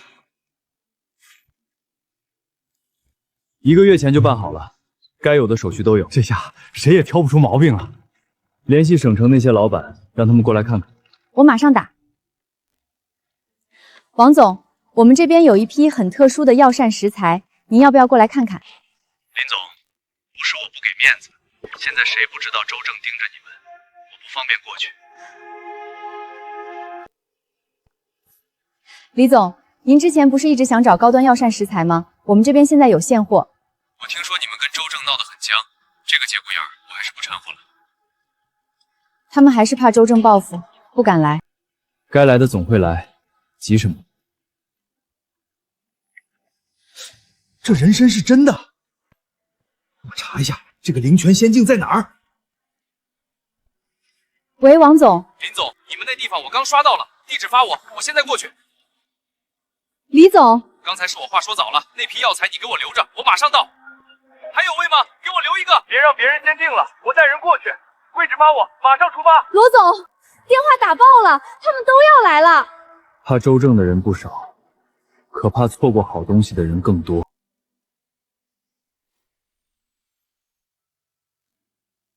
这灵芝也太大了吧！我活了大半辈子，就没见过这么多稀罕东西。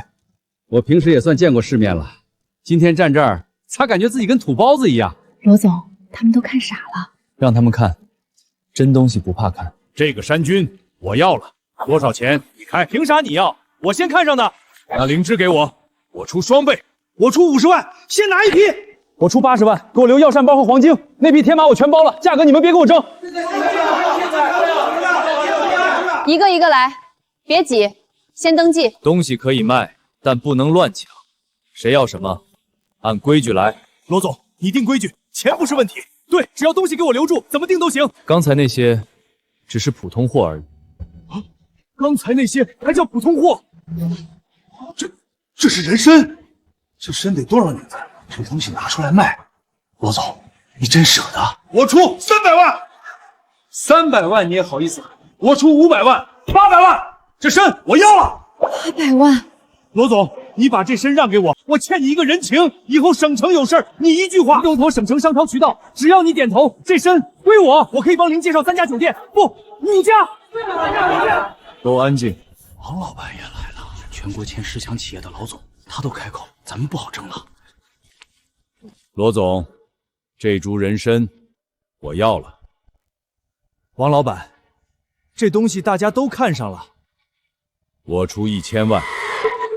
1000万不够，我还可以再加。罗总，我家里人重病卧床，医生说现在就缺这种顶级老身立命。今天这个人情，我王某记一辈子，人参给你，多谢。到账了，赵勇。周正，他还敢拆你的厂？回厂，兄弟，你放心，我帮你收拾他。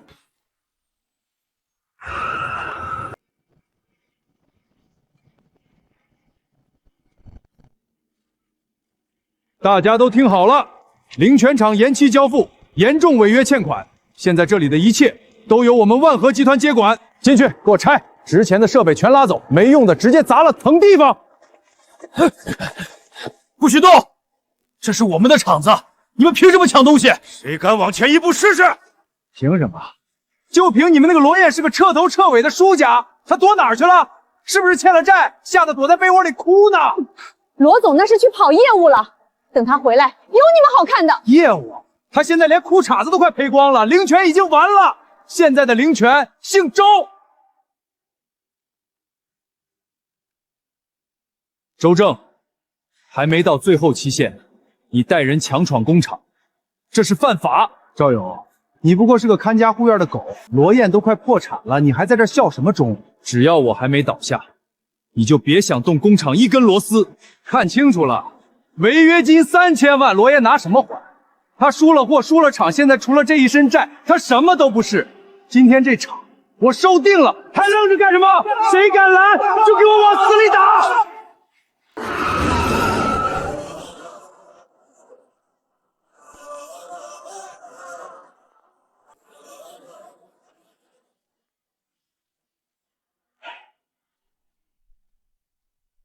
哟，罗总，终于舍得露面了，我还以为你跳江了呢。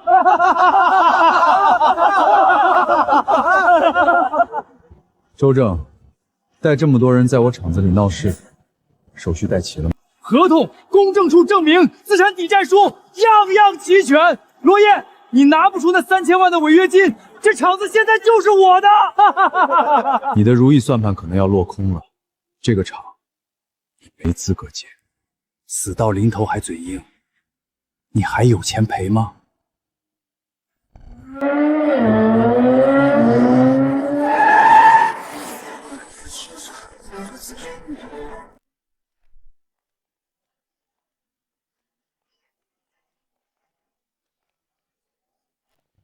罗老弟，不好意思，路上有点堵，让你受委屈了。周正，你刚才说谁完了？王总，这是我们和灵泉的合同纠纷，您可能不太清楚。哼，我不需要清楚，我只需要你清楚，罗燕是我的好兄弟，你跟他过不去，就是跟我过不去。王总，没想到您也来了。既然罗燕跟您有交情，今天这个面子我给。罗总，算你运气好，厂子我今天先不动，违约金的事儿咱们后面慢慢算。这小子居然还有全国10强企业的王总称台，这些老东西个个人老成精，可不能让他们看出端倪。撤。慢着，罗总，我放过你是看在王总的面子上，你可别给脸不要脸啊！我不需要你放过。3000万违约金，加上之前欠你们公司的预付款，一共3800万。就在刚才，我已经全额汇入了你们公司的账户。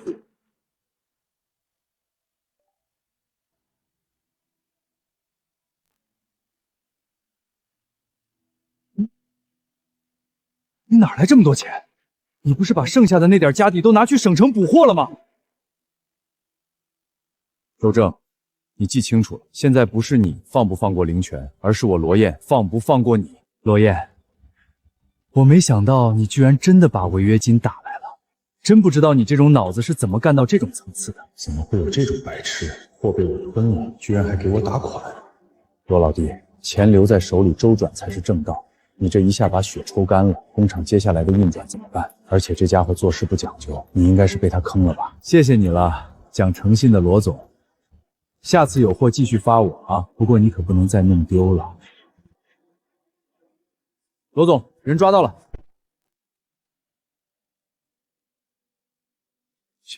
小李，罗总还真让你算准了，这小子想去火车站跑路，被哥几个堵住了。货在哪？就在周正城西的那个私人仓库里压着呢。罗烨，什么我的货？我不知道你在说什么。是不是你的货？等警察一查批次号就知道。周正，这仅仅只是个开始，属于我的东西，我会让你一点一点付出。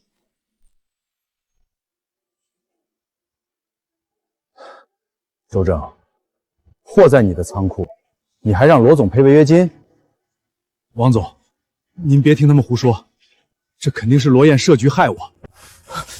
把你知道的都说出来。是周总让我签收的，他说签完就让我离职，还给我钱，让我出去躲一阵。周正，你真不是东西！热烈的马，你们这是把人往死里整啊！闭嘴！一个员工乱咬人，也能算证据？别急，证据不止这一个。你站得太高，可能忘了，朱鸿飞身边那个罗华是我堂弟。罗烨，以前是我们家对不起你，过去的事儿先不说了，我只救急不救穷，这钱不用你还。这是罗华留下的手机，我翻过，里面有些东西可能对你有用。从那时候开始，我就知道你迟早会动那批货，所以送货前，我让人在货里装了定位器。你早就防着我，你故意等我往里跳。路是你自己走的，坑也是你自己挖的，我只是没拦着你跳。周正，你这手段太脏了。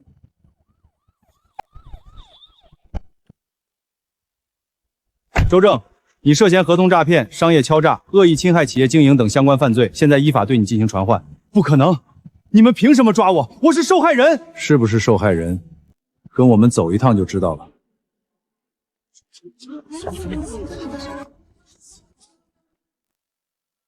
我就是传几句话，我啥也没干啊！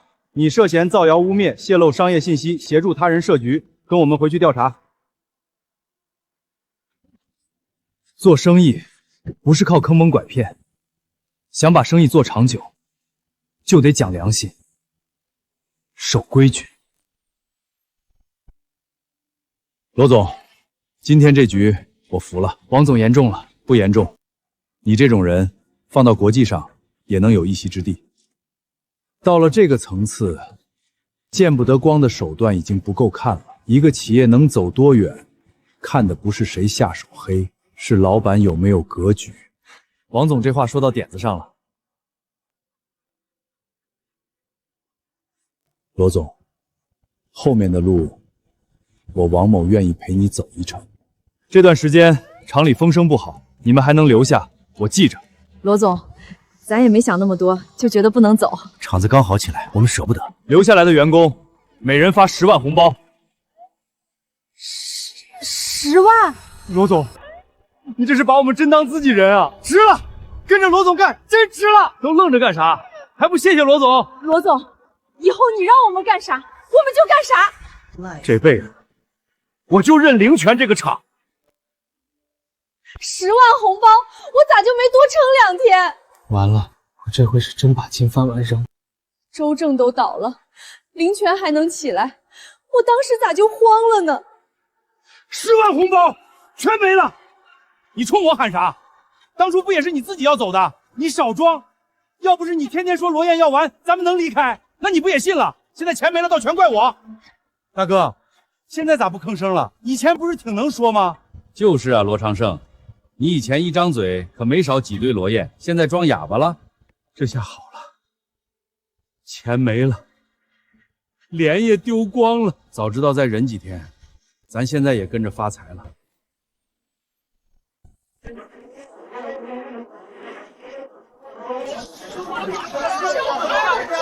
这套房子我要了，多少钱？每天1万，只租不卖。1万就1万，先给我定10天，我也定，给我来20天。药膳套餐给我安排上，价格好说，我要长期名额。先充500万，我充800万，优先给我拍房。罗总，这钱来的也太猛了，我手都快记不过来了。别光顾着高兴，钱收了，事儿就得给人办漂亮。林总，以前是我眼皮子浅，我想回来继续干。我那时候也是害怕，真不是不念厂里的好。罗总，回来求职的人不少，还有几个是当初跑得最快的。能干活的留下，心眼歪的挡外头。人可以回来，要害地方不能让他们碰。明白。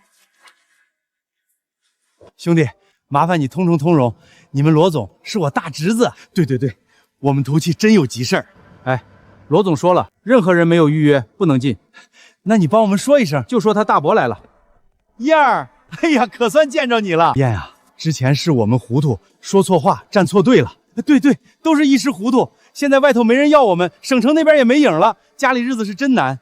你看，咱们毕竟是亲戚，能不能让我们回集团干点活，扫地搬货都行？你们以前不是说跟着周正去省城大公司比跟着我强100倍吗？那不是被猪油蒙了心吗？罗燕，我们真知道错了，你给个机会，我们肯定老老实干。让人咬过一口，再伸手就得看清楚。公司可以给人机会，但不能一遍遍把刀递给背后捅人的人。罗燕，我们可是亲戚啊！有些人不能再放回公司。回去吧。10万红包到账了，这回真是熬出头了。还有新合同，工资又涨了，过年能给家里盖新房了。本来也该有咱一份的，谁知道罗燕还能翻身？还不是你天天说他完了，你少赖我，你不也跟着走了？周正倒了，凌泉集团也算在省城站稳了脚。从今天开始，凌泉集团总部就设在青云山度假山庄，厂子供货，山庄接客，省城做口子，全国跑市场。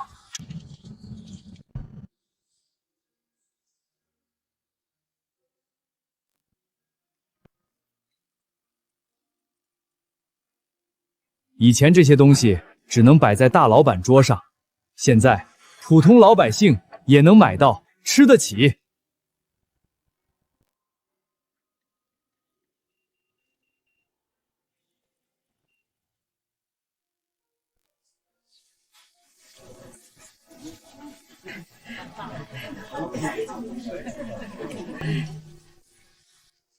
哎呦，这红包沉得我手都发抖。10万，我这辈子没见过这么多钱。我家分了20万，20万，这回孩子娶媳妇的钱有了。以前发工资都指望不上，现在还能分红，这日子真是翻过来。这钱不是我施舍给大家的，是大家伙一筐果子一车货，一把力气干出来的。阿叶，跟着你干，婶子这心里踏实。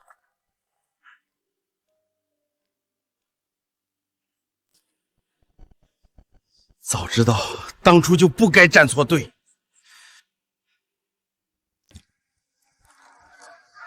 10万、20万，本来我也能有的。哎，你不是罗燕家的亲戚吗？你跑啥呀？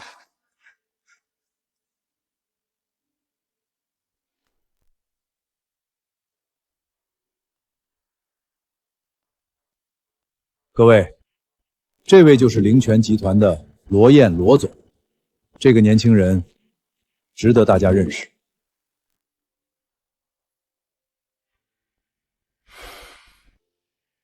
靠王老板牵线，凌泉终于进了全国商超。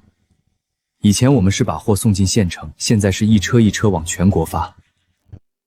凌泉的货从大河村卖到全国各地，越来越多老百姓也能吃上咱们凌泉的东西。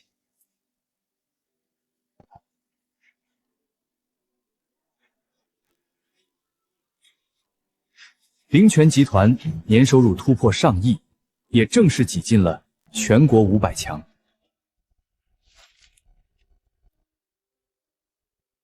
大伯，啊，罗燕，你咋来了？我来看看你。我现在这样没啥好看的。我今天来是想跟你说一件事儿。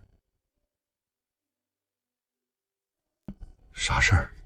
进凌泉集团吧。你年纪大了，别再捡垃圾了。罗燕，我以前那么对你，你还愿意拉我一把？你拿出罗华手机的时候，就早已经一笔勾销了。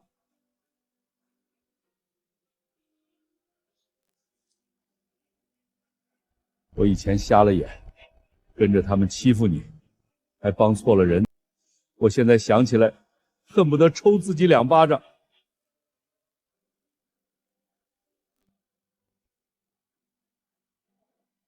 从你拿出证据那一刻，过去的事儿就一笔勾销了。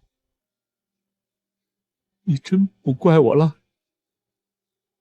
我不是六亲不认的人，你能回头，我就给你一条路。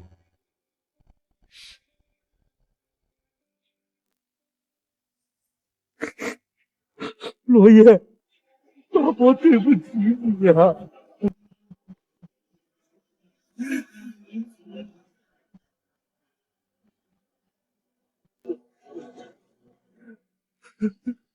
走吧，你和小雨的日子该重新过了。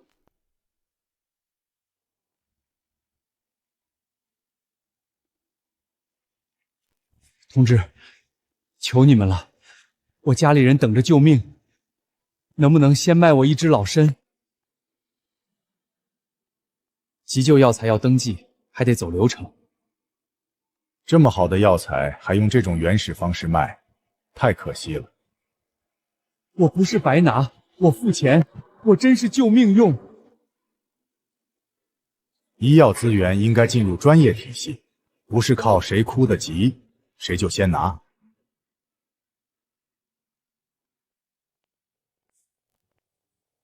怎么回事，罗总？这位家属想买急救老参，谢尔曼先生说要先进入他们集团评估。罗先生，我是谢尔曼，国际医药集团 CEO。林泉的规矩，什么时候轮到别人来定了？我只是提醒你，真正的医药市场只看标准、认证和渠道。正常价，急救登记，要先给他。明白。罗总，谢谢，谢谢你。先救人。你有善心，但善心替不了体系。体系要是挡着救人，那就该让路。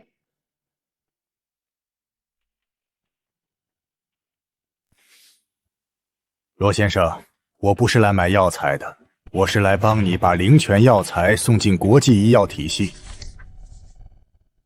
你怎么帮？独家代理，灵泉所有药材只能交给国际医药集团评估、包装、认证、销售。所有，包括灵泉先进的药膳渠道，也要给我们预留。价格比市场低30%，这是进入国际体系的成本。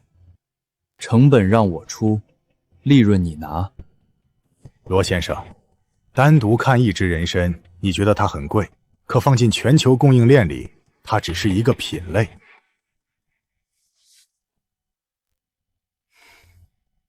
在我这里，药材先是救命的东西，然后才是生意。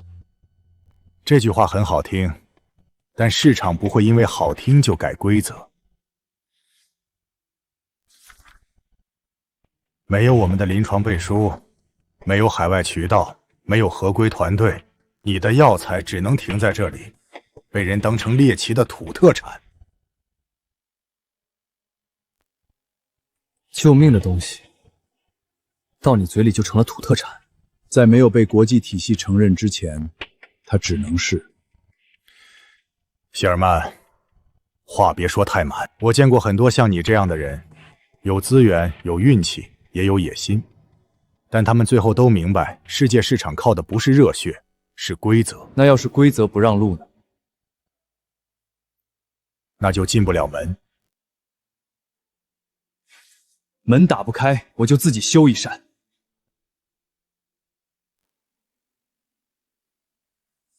从今天开始，林德走自己的康养医疗路。同志，求你们了，我爸在医院等着救命，能不能卖我一只老参？钱我们凑，手续也带了，真是救命用。急救药材要核实，还得登记。罗总，今天来了好几家，都是冲着急救老参来的。病例真实，用途真实，就走急救通道。罗总，真能卖？救命用，不吵架，按正常价走。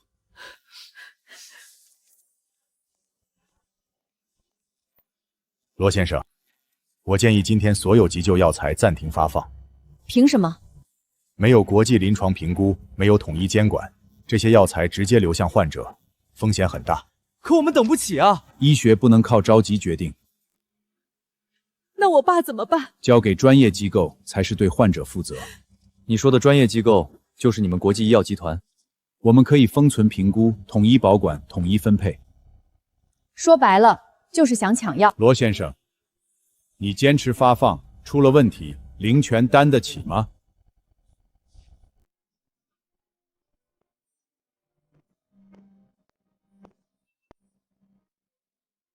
罗老弟，这事儿得稳，别让人抓把柄。资料、培育许可证、检测报告、流通备案、急救调制表、合作医院反馈记录，全在这里。这些只是夏国文件。这是夏国的地界，林泉先按夏国的规矩办，手续齐，流程也清楚。核实病历，登记签字，发药。明白。谢谢罗总。你这是把风险往自己身上揽。救命的事，我从不往后躲。罗总，昨天了灵泉老参的病人稳住了，指标也在回升。院里几个专家都想了解灵泉药材，真的能救人？快，先给我登记。罗总，我们想正式了解灵泉药材的数据和反馈。谢尔曼，有没有用，不是你一句话说了算。个例不代表体系，那就从一个个病人开始。罗总，医院的人都主动找上门了，咱们这药材是真打开口子了。药材贵不贵不是最重要的，能救人的药材才是灵泉的底气。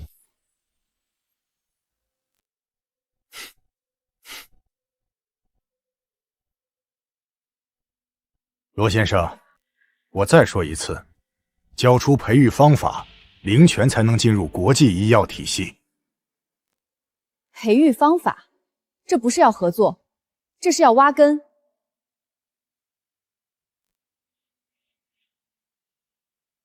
你们夏国人总爱把运气说成奇迹，几根草药救了人，就以为自己能碰世界医药规则。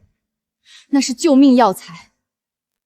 在我们承认前，它只是东方植物样本。救了人的东西，到你嘴里就这么不值钱？情绪不能变成标准。签了，你有渠道；不签，你永远只能当一只老鼠，在自己的窝里斗。我不签。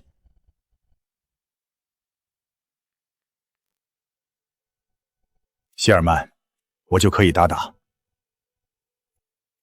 罗先生，从现在开始，国际医药联盟暂停接收灵泉所有样本。海外医院与合资医院都不会适用，检测机构不会受理，资本也不会碰灵泉药材，这就是规则。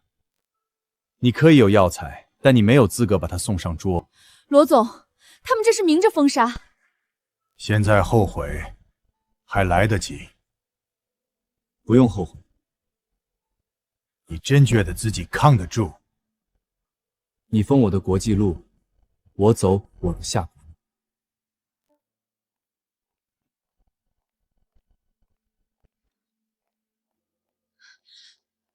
罗总，他们把国外标准一卡，咱们后面怎么办？先不往外求，我们在夏国自己做病例、做检测、做用药流程。你要用真病例和真数据，反打他们的标准。嘴上吵没用，拿病人说话，拿数据说话。以前灵泉只想着把好东西种出来卖出去，让大家吃得好一点。可现在我明白了，救命的东西光卖出去还不够，还得有人敢用，有地方可用。他们说没有他们点头，灵泉全境进了国际大门，那我就自己把门修起来。病历、检测流程一样一样做，别人不认，灵泉就先把自己的底气做出来。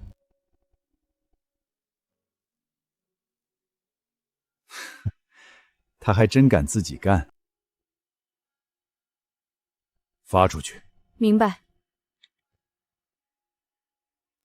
我要让他的集团挂牌第一天就背上风险标签。罗总，海外检测机构全都拒收样本了，合作医院也说先暂停沟通。谢尔曼动手了。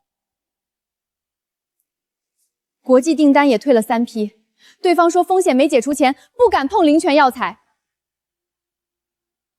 这次不是订单的问题，对，他们卡的是标准。你药材再好，他们不认就进不了国际大门。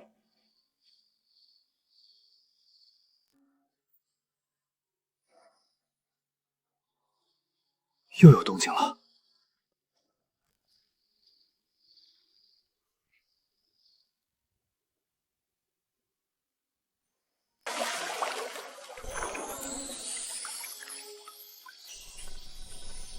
小鲤鱼玉佩要化形了。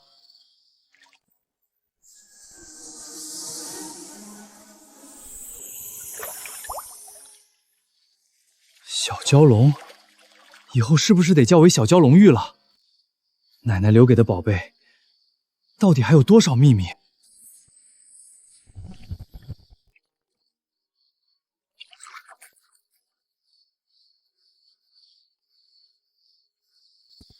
让我看看，这次有什么不一样。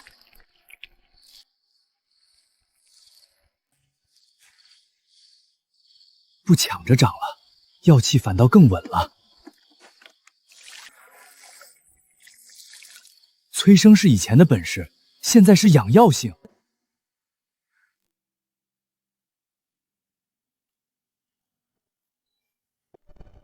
罗总，数据出来了，说。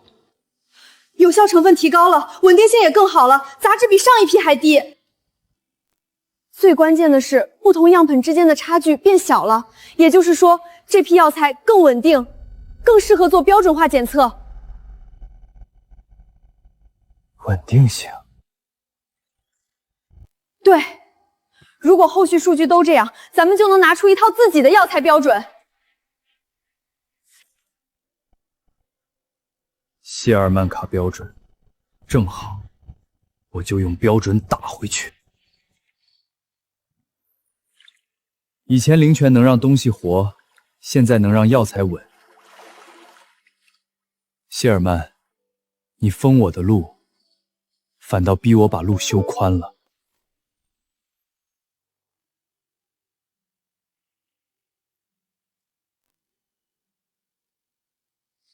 罗总，这批药材咋感觉跟以前不一样了？以前是长得快，现在是药性稳定。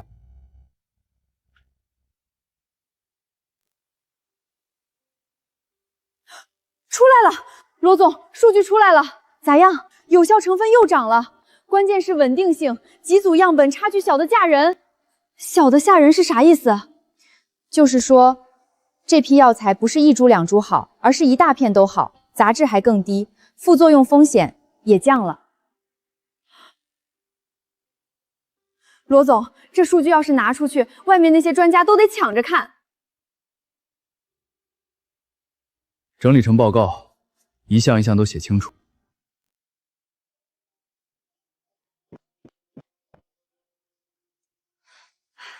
罗总，经过1个疗程，第一批患者反馈出来了。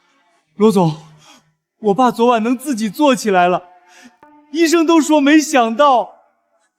我妈今天吃了半碗粥，她都好几天没怎么进食了。真有这么快？不是感觉，是指标真变了，炎症指标下来了，身体状态也稳住了。罗总，你这是救了我们一家呀！别谢我，好好配合治疗，人稳住才是最重要的。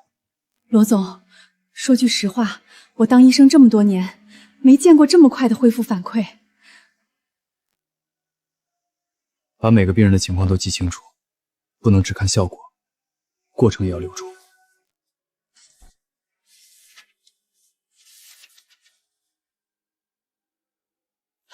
罗总，检测数据、康阳反馈、病人记录全都出来了。这回不是咱自己说好，是报告和病人都在说好。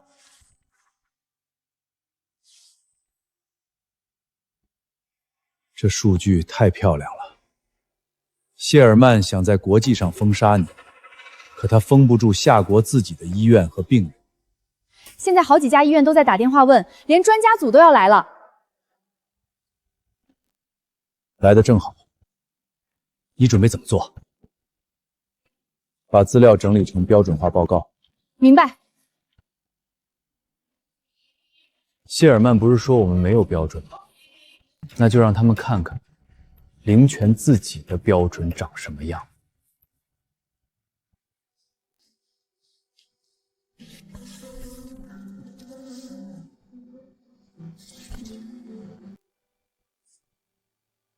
这稳定性，这么多样本都能做到这个水平？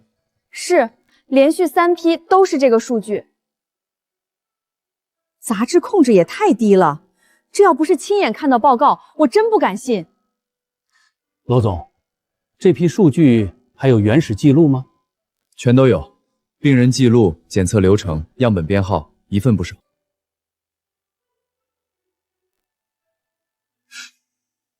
这不是普通药材项目，这是能进重点研究的东西。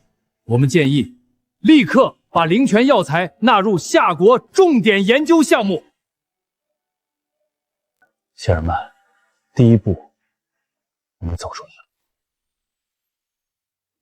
他们不是想自己做标准吗？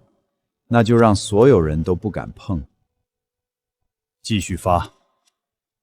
我要让灵泉这2个字在海外先变成风险，没有人会选择他们。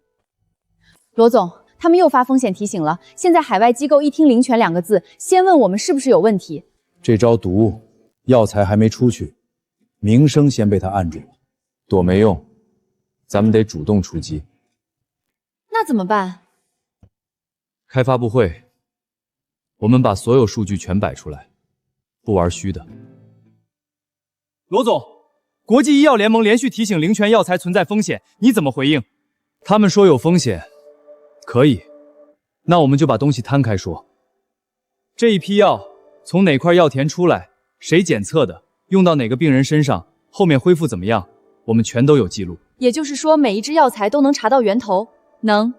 每一支药从地里到病人手上，咱们都记得清清楚楚。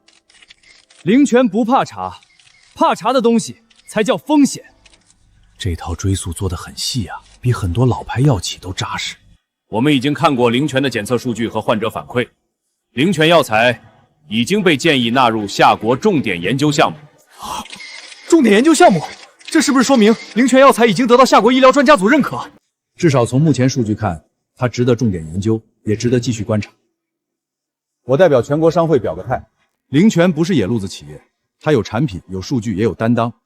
商会这边会推动更多正规医院、企业和灵泉对接。罗总，局面扳回来了。还没完。罗总，你对海外风险提示怎么看？灵泉药材到底有没有用，不是几张海外文件说了算，我们只用事实说话。夏国专家组下场了，商会也站出来了，他们只是把局面稳住了，不代表能走出去。罗总，有海外患者家属发邮件，还有2家海外机构想直接跟我们对接。绕过谢尔曼来的？对，他们说不通过国际医药集团，想跟灵泉单独谈样本合作。谢尔曼，你想把门堵死，可别人会自己找路。罗先生，我可以撤掉风险提醒，你会这么好心？只要你愿意给我培育方式，灵泉继续供货，我们负责全球销售，我保证给你们一座金山。这里是100亿买断费，你拿钱还能体面退出医药核心。罗先生，100亿已经够多了，别让自己的野心害了你。钱确实不少，可我不卖。你真以为自己赢了我们？罗先生，我可以给你钱，也可以让你什么都没有。你还想干什么？海外医院会害怕，合作机构会退缩，给灵泉说话的人也会遇到麻烦。谢尔曼，你这是威胁，这是提醒。你们夏国人有时候很天真，以为靠几份数据就能跟资本讲道理。数据讲不讲道理，等会儿你就知道了。你发风险提醒的内部邮件，亨利联系检测机构拒收样本的记录，还有你们压海外医院不准接触灵泉的录音，全在这里。别碰！还有你们低价垄断灵泉药材的合同，要求交出培育方式的条款，也都备份了。这些文件不合法。你们做的时候，咋没想过合法？罗燕，你敢公开这些，后果你承担不起。不用公开，已经同步给国际医药联盟和你们董事会了。调查我，现在！不可能！谢尔曼，你的行为已经严重损害集团声誉，董事会决定立刻罢免你 CEO 职务。谢尔曼先生，这事不是我一个人做的。闭嘴！亨利先生，请跟我们走一趟。罗燕，这事儿没完。从你拿病人的命做买卖那一刻，你就已经输了。灵泉医药不接受垄断，以后我们只跟真正救人的机构合作。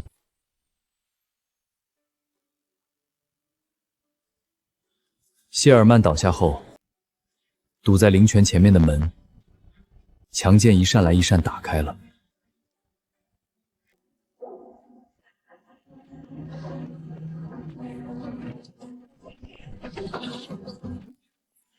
灵泉药材第一次正式迈向海外。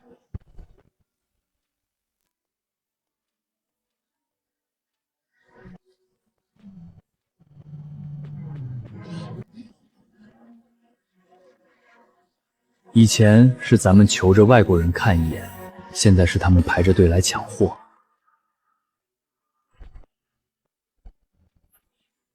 药材、药涮、康养服务3条线一起出海，灵泉终于走到了世界桌面上。又涨了，这都涨疯了吧？早知道我砸锅卖铁也买呀！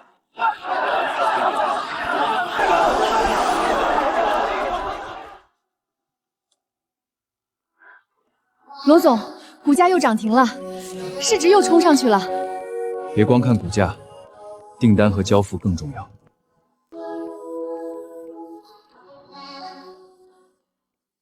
我当初听罗总的，买了点灵泉股，这回真发了。我家那点钱翻了好几倍，这日子是真起来了。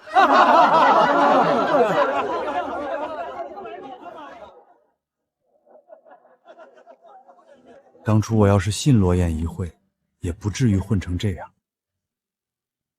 那时候让你买，你还说罗燕瞎折腾呢。我嘴贱，我活该。灵泉康养医药集团正式进入海外市场，药材膳和康养服务同步出海，多家海外医院与灵泉达成合作，灵泉集团市值持续攀升。业内认为，灵泉集团正在成为全球康养医药的新巨头。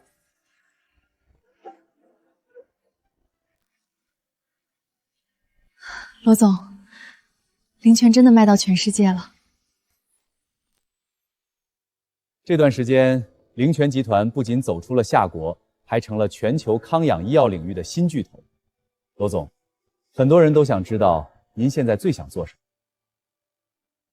不是在赚多少钱，是把钱用到该用的地方。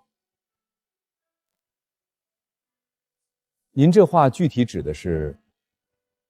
我准备拿出一笔钱，在全国建200所希望小学。再成立一个灵泉医疗基金，专门帮那些看不起病、拖不起的家庭。200所小学，还有医疗基金？对，学校我来建，基金我来出，孩子别再因为穷耽误读书，病人也别因为没钱就干熬着。您这不是一笔小数目，钱赚来就是让人用的，总不能光看账上好看。罗总这人是真行，挣了大钱还想着咱们这些穷人。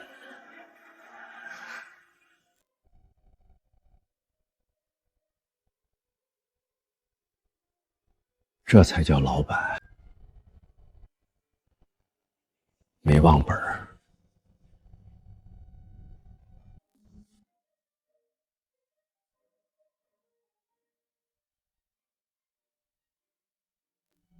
这要是真的，那得救多少人啊！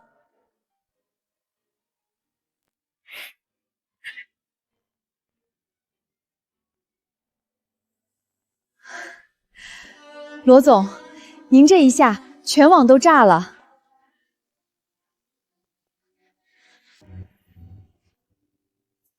罗总，很多企业家成功后想的是扩张、上市做更大，您怎么会先想到小学和医疗基金？因为我知道，没钱读书是啥滋味，没钱看病是啥滋味。近日，灵泉集团罗燕宣布，将在全国捐建200所希望小学，并成立灵泉医疗基金，帮助重病家庭。从企业家到慈善家，罗燕再次引发全网热议。能帮一个是一个，能多帮一点就多帮一点。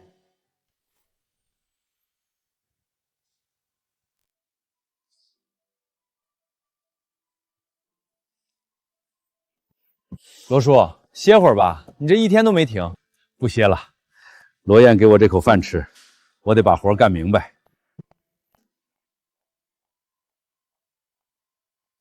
罗叔，这批货没问题。林总，我笨，学得慢，你们别嫌我。踏实就行，没人嫌你。罗华呀，爸现在在灵泉集团上班，日子比以前强多了。罗燕没记咱家的仇，还给了爸一条活路。你在里面好好改，别再想着怨谁。咱们以前做错了，罗燕还能拉咱一把，这份情得记一辈子。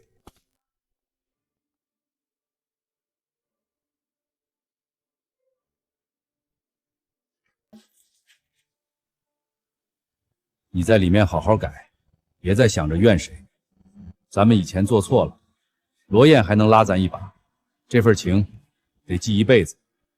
爸没本事，但现在明白了，人不能昧良心。等你出来，咱们爷俩老老实实过日子。爸，我以前真不是人。出去以后，我一定重新做人，以后好好报答人家。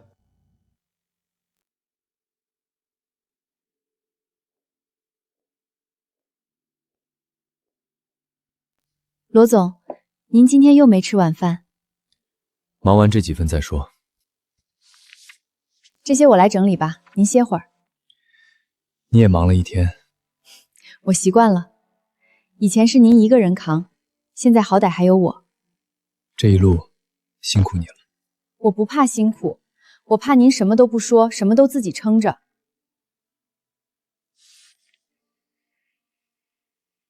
以后不会了。罗燕，我能不能不叫你罗总了？可以。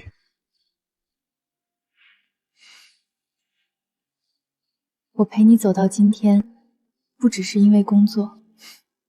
还挺害羞。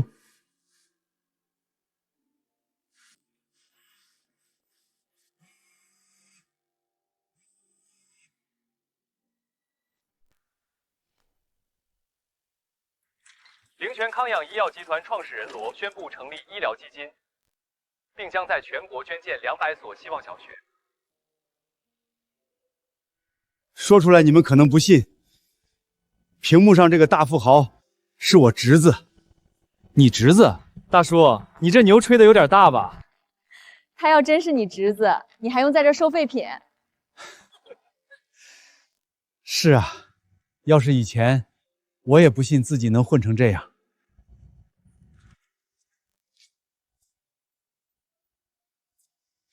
不是大富豪的书吗？还捡瓶子啊？你侄子那么有钱，咋不接你去享福？我以前好吃懒做，张嘴就占便宜，谁听了都烦。人心是我自己伤透的，怪不了别人。大叔，喝口热的吧，看你跑一天了。不用不用，我给钱。不要钱，顺手的事儿。谢谢。那人真是你侄子啊？是我侄子。以前我看不起他，嫌他穷，笑他送外卖没出息。现在想想，没出息的是我。大叔，还吹你侄子呢？不吹了，人家有今天，是人家一脚一脚走出来的。我以前懒够了，也坏够了，往后这口饭，我靠自己挣。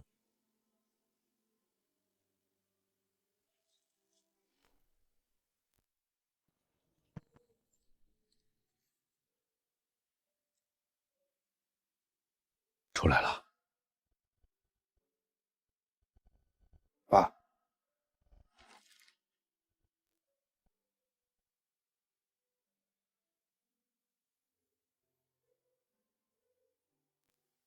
爸，我对不起你。对不起我的话，往后用日子还。我知道。想重新做人，先去见罗燕。他还愿意见我吗？你不去，咋知道？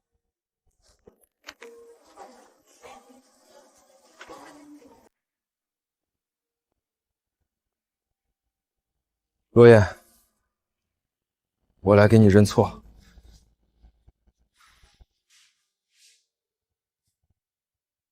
以前我害你，欺负你，还跟朱鸿飞他们混在一起。我坐牢的时候才想明白，我真不是东西。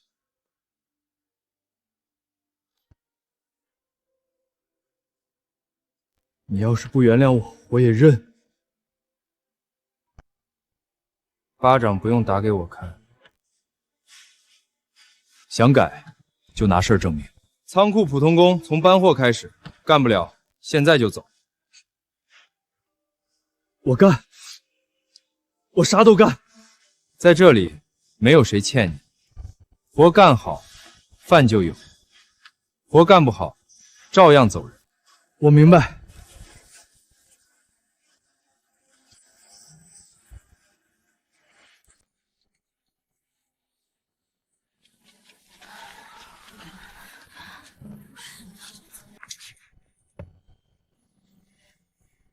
灵泉康养医药集团正式成为全球康养医药新巨头。创始人罗燕宣布，将捐建200所希望小学，并成立灵泉医疗基金。这个罗燕也太厉害了吧！年轻有钱，还做善事，这种男人谁嫁给他谁享福啊！娇娇，你咋了？没事儿。我知道没钱读书是啥滋味。也知道没钱治病是啥滋味。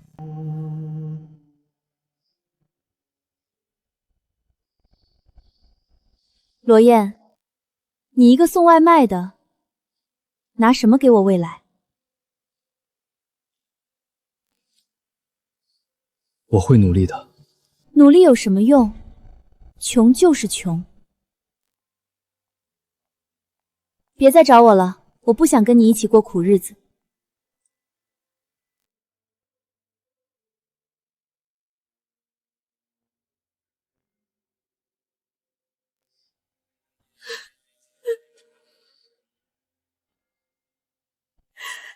罗燕，是我瞎了眼。我当初嫌他穷，嫌他没本事，可我亲手推开的，不是穷日子，是这辈子最好的命。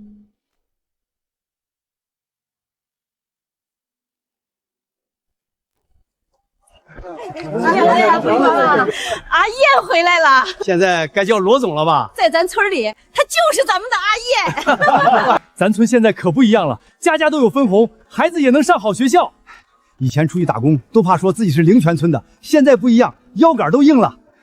日子是大家一起干出来的，没有你带头，哪有今天啊？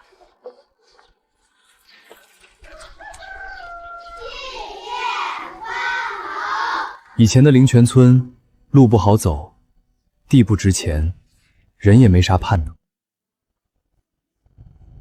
现在不一样了。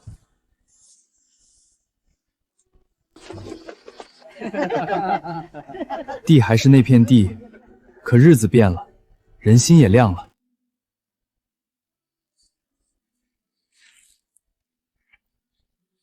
奶奶以前总说，人别嫌地薄，只要肯下力气，薄地也能长出好日子。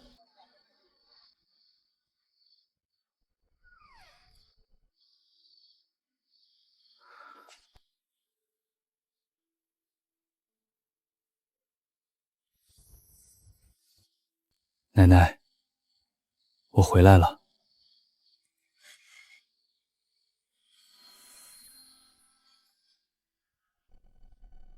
原来你们本来就是一体的。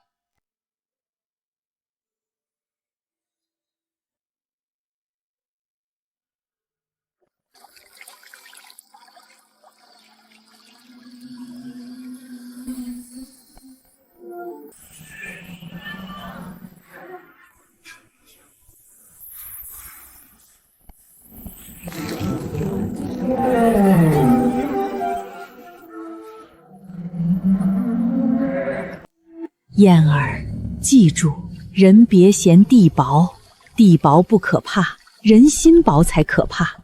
只要心正，守得住根，啥日子都能过起来。奶奶，我记住了。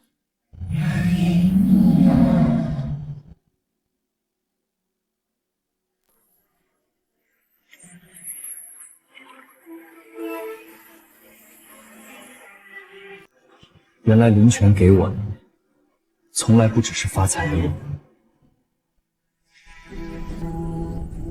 他给的是守住这片土地，带大家一起过好日子的根。